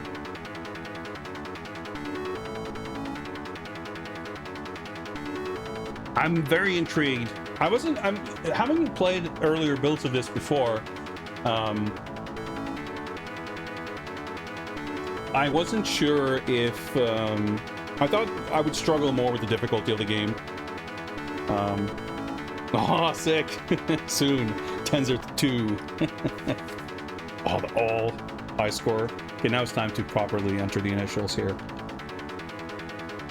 I almost fucking fucked up and typoed it.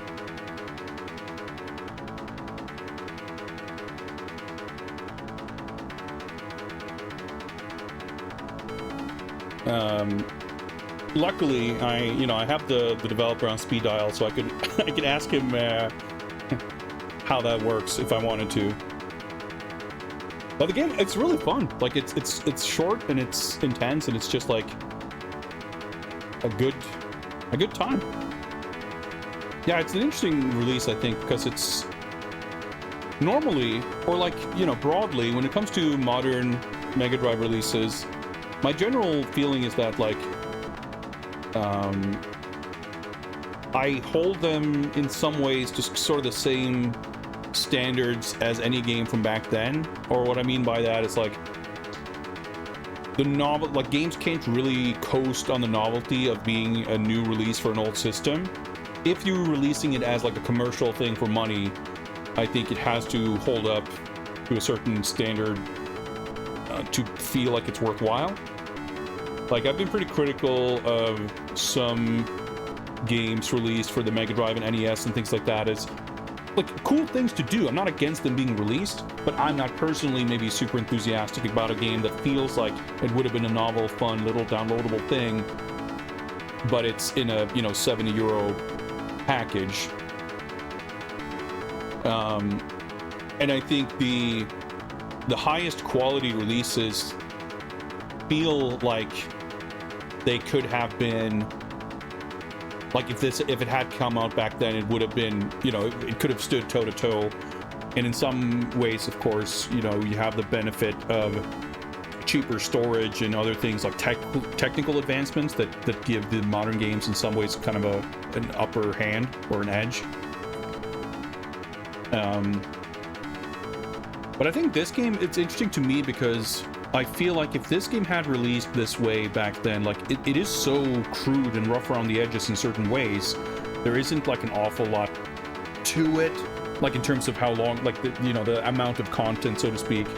I don't think that's a bad thing, but I think, like, it makes it seem like a pretty slight game, at first glance, at least, right?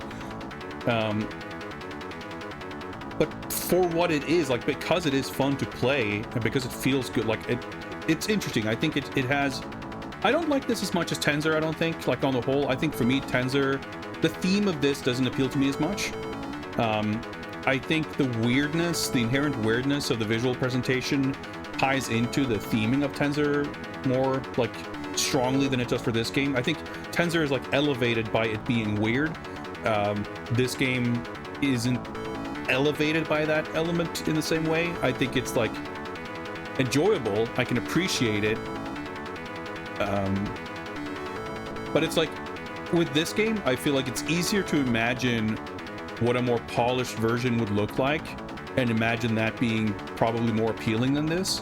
Whereas TÄNZER is like Shadow of the Beast or something, where the weirdness and rough edges are almost like intrinsic to its appeal, where, not to say that there couldn't be a more polished version of it, but it's harder to picture what a more polished version would do to improve it.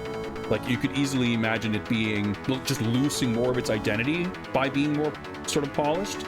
I'm using polished as kind of a very broad term. I don't necessarily mean it in terms of improving the quality of how the game feels, like it's just, you know, or necessarily making the art prettier. It's more like making it more like you would expect it to look and behave like. I don't know. I think both games are rock solid in terms of like smooth action and how they feel to control and how the game performs and everything.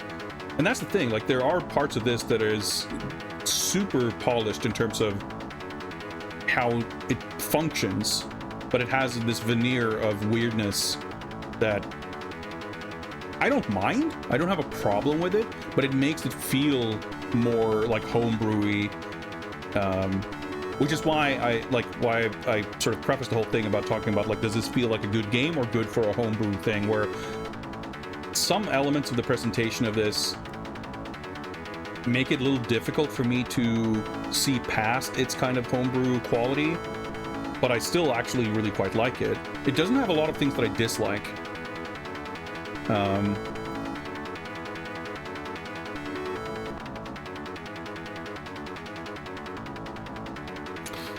Yeah, I think I agree, McCall, with the observation that this is like kind of the flip side to, you know, the other side of the coin compared to Demon Claw, where that game is like extremely polished in its presentation.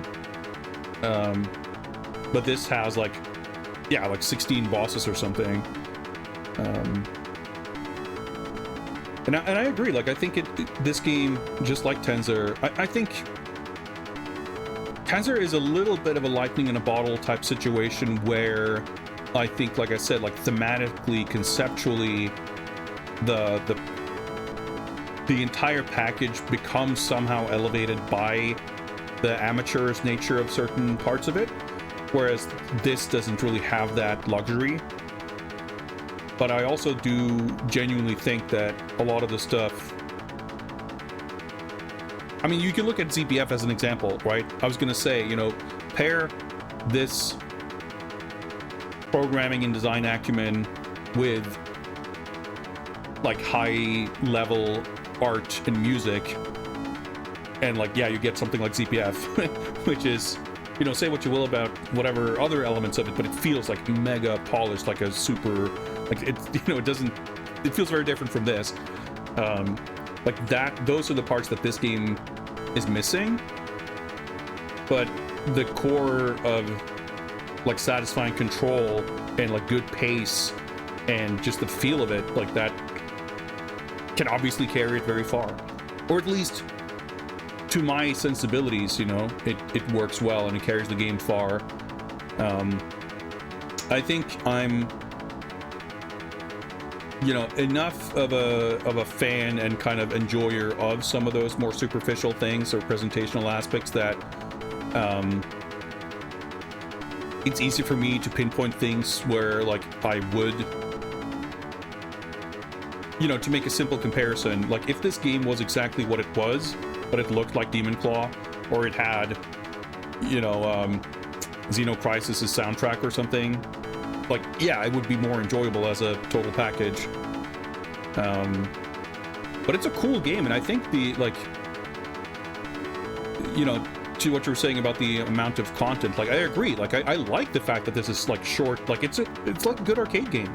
Like, a 10-minute long game can be sick, especially if there's, like, more to it.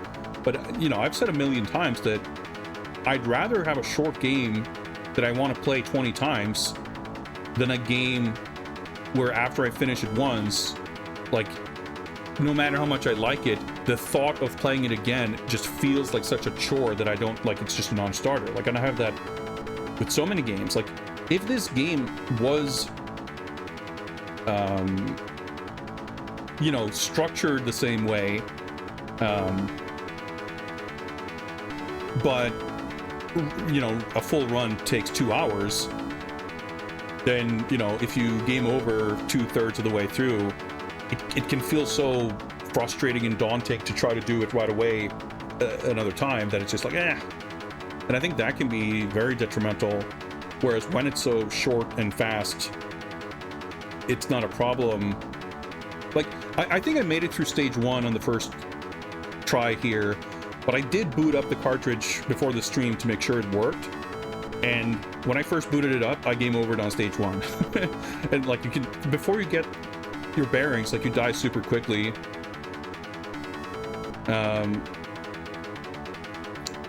But it's, yeah, it's very satisfying to, like, it's inspiring, as I often feel when I play games like this, like from a designer point of view, how you can put something like this together, and even though the enemy patterns are like extremely basic, there's like nothing to it really, they're still put together in an interesting enough fashion. There's a decent variety, like levels genuinely feel different even though there's so little, you know, there's the elevator and the crashing bridge and everything, those stages are for sure quite different, but even then, like the regular scrolling levels, just the geography of the layouts and everything is enough.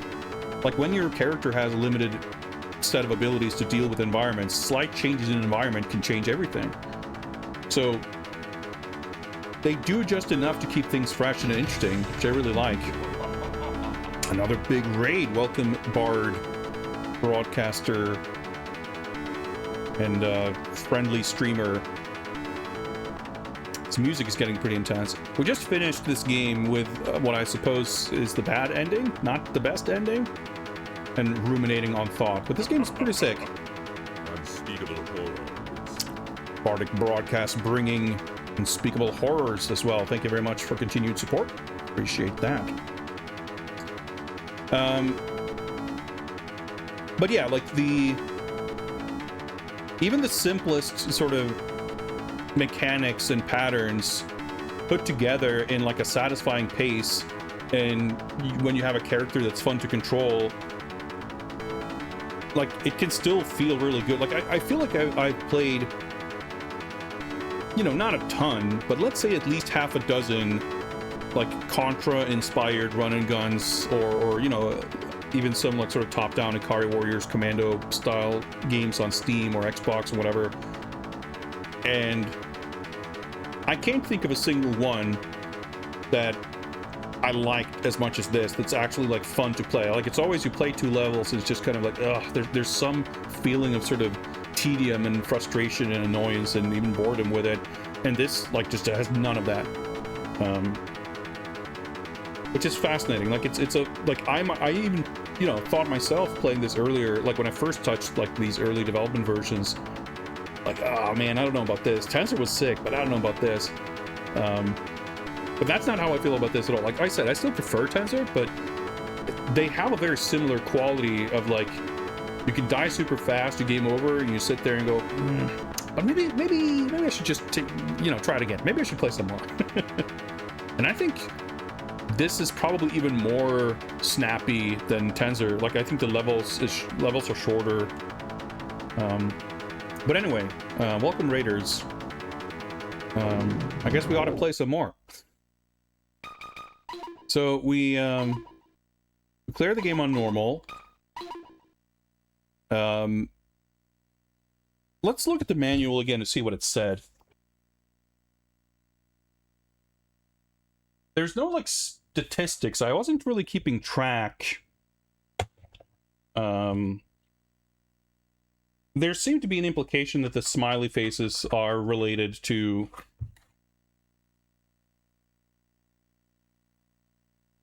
the ending. Whatever, let's see where it... Right, so it says secrets. What does it take to clear the game properly? Always be kind and leave no symbols taking wind on. There's some quality non-native English in this game and in the manual. I did not write the manual. I I take that to mean that we need to get every smiley face. And I would have a hard time both tracking which ones I collect, but certainly also remembering which, like, where I know where they are and not. I think it would be really tricky, or like the elevator stage, just to visually parse and confirm where they are. There was no implication in that text. I mean, there's no... It's not explicit about there being a different ending or true final boss or anything. It just says, you know, clearing the game properly. That, you know, could mean anything. But if there are multiple endings or different goals to achieve, there was no implication really that that 1CCing is a thing. I mean, there aren't exactly continues anyway, but I was thinking maybe you, like, you know, should try to clear the game without going to prison. But that doesn't really seem to be a factor. I grabbed the laser there because I wanted to... What's the laser here? I guess there's going to be another weapon pickup. I was curious if the other sub-weapons... That's not quite... If the other sub-weapons carry over between stages, or if none of them do. So I think, yeah, the last smiley face is on the boss. Right, so I can...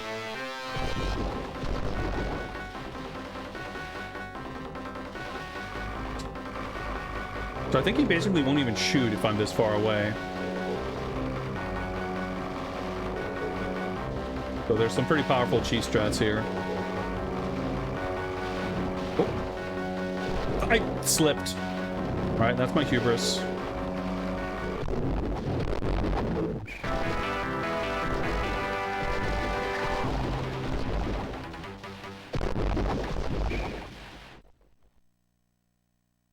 I guess you might need the... So there's like, when it's in the manual, it says always be kind. I think the word kind was like highlighted or a different color or something. And then there was something about symbols. I took the thing about kindness to be referring to the smiley faces. Like, in fact, I took both of the things to be talking about that, like, is the smiley face is like a symbol. But maybe it means collecting all the star emblems. I mean, I guess it wouldn't be a total shock if you have to 100% everything, right? Because being kind could be talking about rescuing hostages, of course.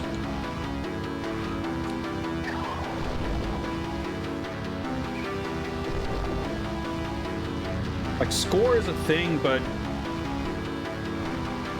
it would kind of make sense if there is like a different ending sort of thing, that like all of these things that the game's keeping track of are actually relevant for it and not just one or two of them. I know that TÄNZER has like a similar kind of mechanic with... Try to drop down. This is not going well.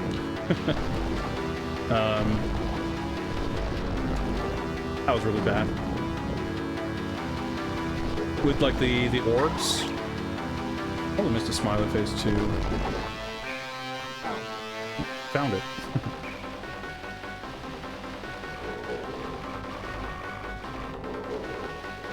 Or you have to like maintain full speed, or like you keep flying without touching the ground. And you can hit all the orb collectibles, or you have to like keep full speed, or I forget exactly what it is, but it's basically like if you're good at the game and can navigate the levels quickly and smoothly,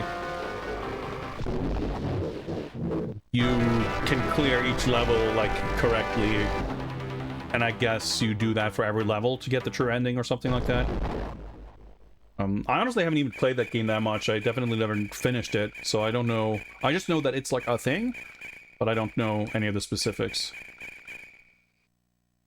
Man, so the smiley faces, aside from like having to know where they are, of course, they're kind of the easier thing to collect because you don't have to physically touch them. But yeah, here, there's like smiley faces hidden on this level. Kind of weird. They're just in space.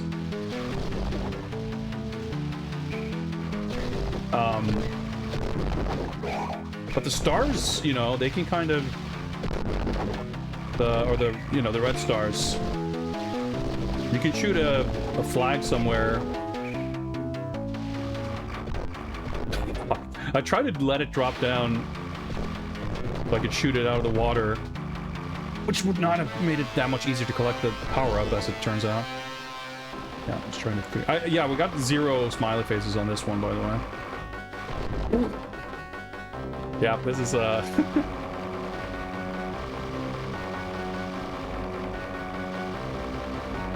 game isn't made immediately trivial just because you learn the levels. Probably have to crouch now. Yeah.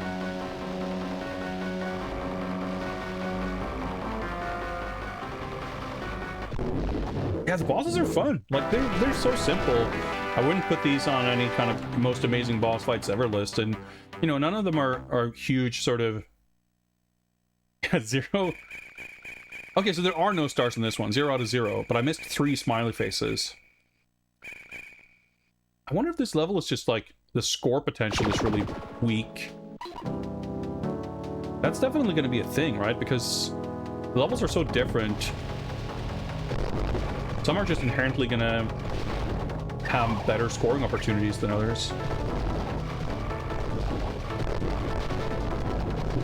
I always keep forgetting that the mortars, like, fire additional projectiles in midair.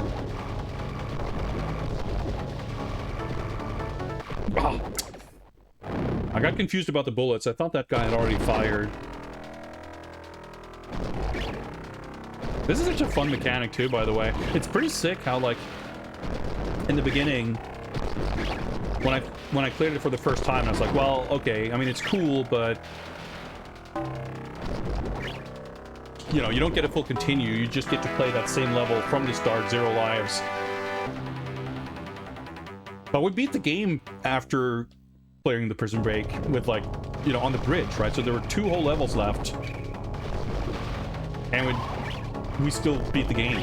We you know, got an extend, but I didn't actually die again after that. I had 1 extra life left when I beat the game. The game over truck zoom. Stuff like this for sure is very much, you know,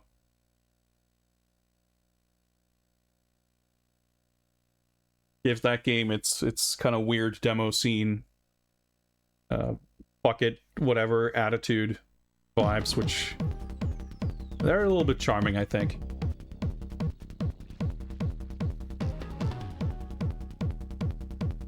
Very satisfying to see the all score.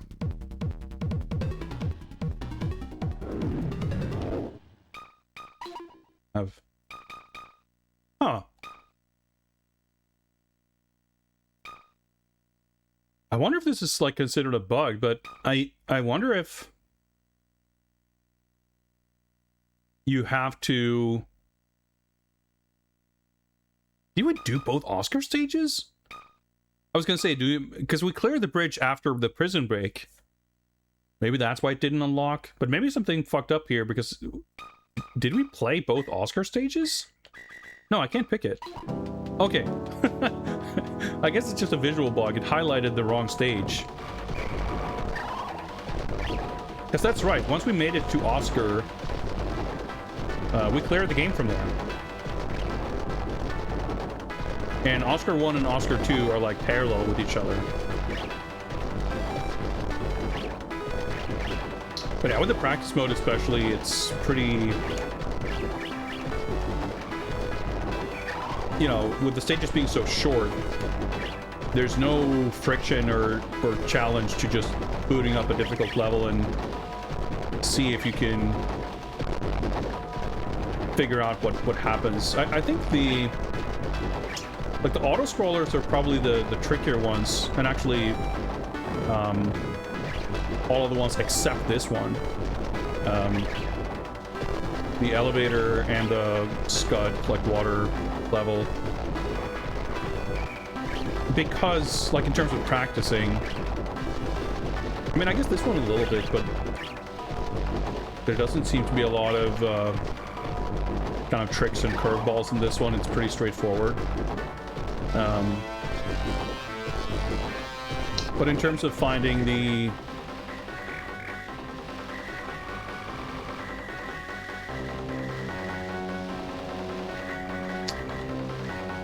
secrets, or just drop down, I guess. Although having said that, I didn't get a single smiley face here. But with the elevator and the scud level, because whatever you're firing to find the smiley face, it's like invisible, and because it's just a repeating sort of background that's scrolling, there are no landmarks. There's no like, oh, you do this, and this is a spot where this exists. So I think I would have a little bit of a harder time with that. But let's try bingo again.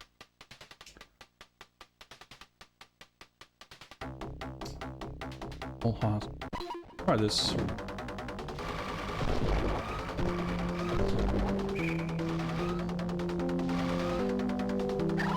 Gotta find 2 red stars. There's one. Well, fine. They're in the red. They're in the flags. We gotta get to them. So this mode, for those of you who just joined and didn't see it before, it's like challenge mode, where if you can clear a row, you get a bingo. But if you try a challenge and fail it, like it gets crossed out, you can't get it.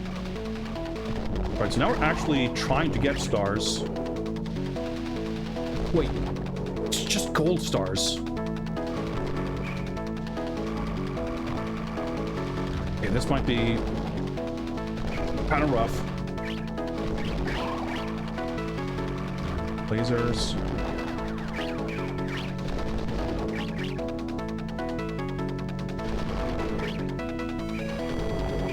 Doing those barrels. Whoa! Fuck! See it? Like it escapes.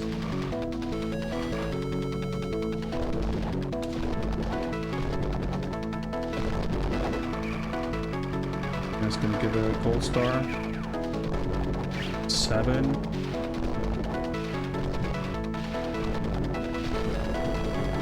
But now all of a sudden I have to... Oh, I missed it. Think and be way more careful. Can I even get... I think I'm fucked. This is the boss I was thinking about before that's like weirdly easy. But I can never remember what stage this actually is. Fuck, this was a really difficult challenge.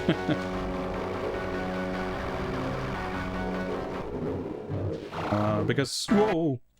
Yeah, we failed it.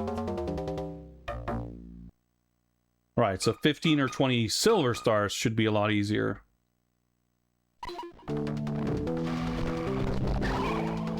Oh, interesting. So the gold stars don't actually count for it. Okay, so maybe I was wrong. Maybe it's not that much easier, but at least you get more opportunities for it.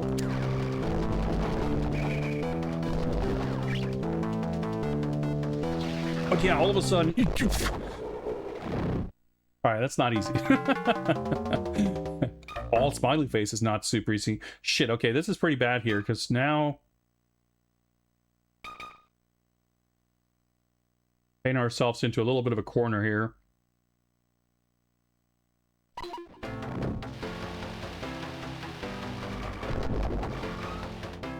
Okay, we can get the... This one, this is a relatively early stage, so this should not be too troublesome. I say very cautiously.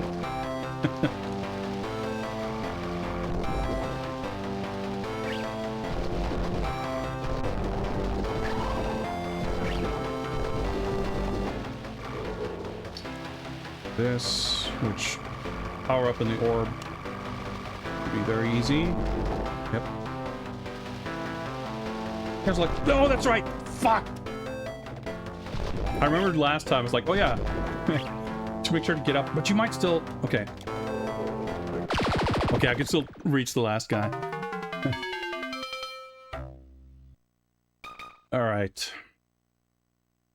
Can't do this. Then we can still do this diagonal, which seems a bit dangerous. I mean, there are some stages where I know where all the smiley faces are, but for a lot of them I don't, and it's just a matter of luck.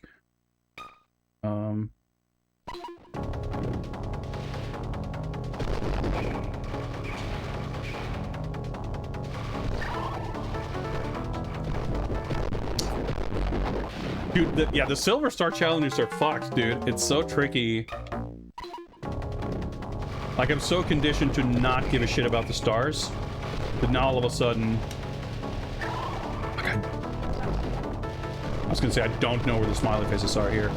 But, like, trying to shoot the terrain... But they can be, like, hidden anywhere.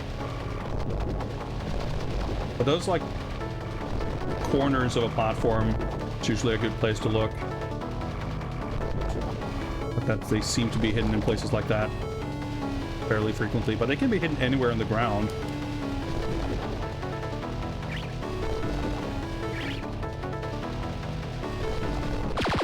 Oh.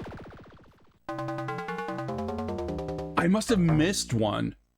Well, I say must. Maybe there's a time limit, but I guess if I pass one, then you already, like, didn't complete it. All right, we only have one option left, and that is clearing all three of these ones. All right, we can do the whale fin. This one was pretty easy before.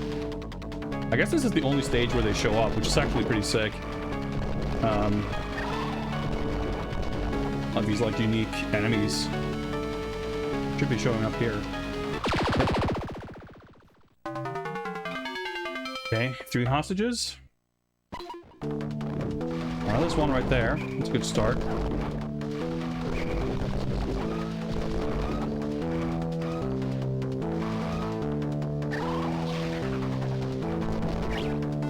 Yeah, with the extra firepower there. This is where it gets a bit... Oh. Fucking drone. Rescuing us again.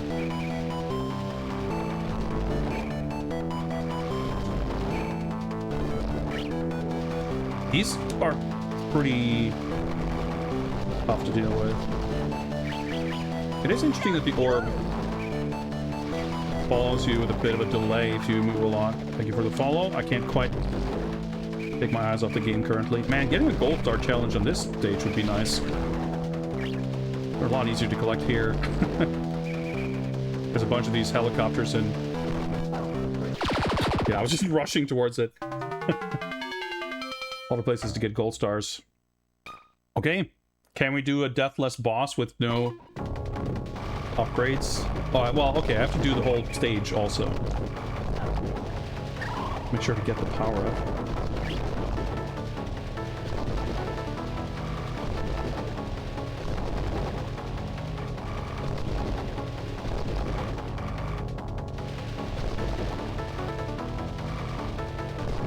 Yeah, once these starts, like,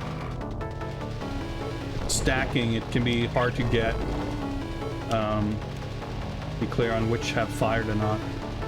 So I think I made it, like, this far, and that's when I failed the challenge. I feel like the... Yeah, I didn't get to this enemy when I was supposed to collect the smiley faces. So whatever... Wherever it is, it must have been... somewhere around there. Weird.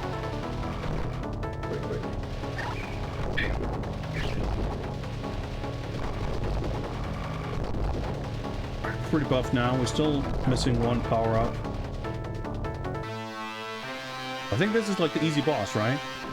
Have to take care of an enemy or so here. Yeah, we should be able to do it.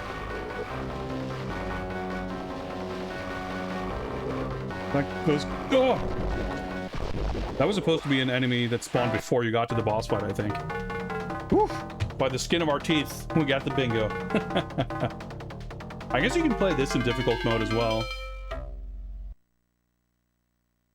Even though it's, I guess, bullet speed changing and not much else. Ooh. Well, fun game. And I'm like, not this immediate moment.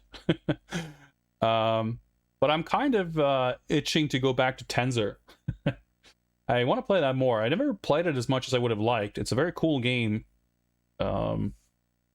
I always thought it was great, but I struggled a bit with the difficulty, and then, as with anything else, I put it aside, and then in the blink of an eye, a couple of years passed, and I was like, oh yeah, that game was pretty sick.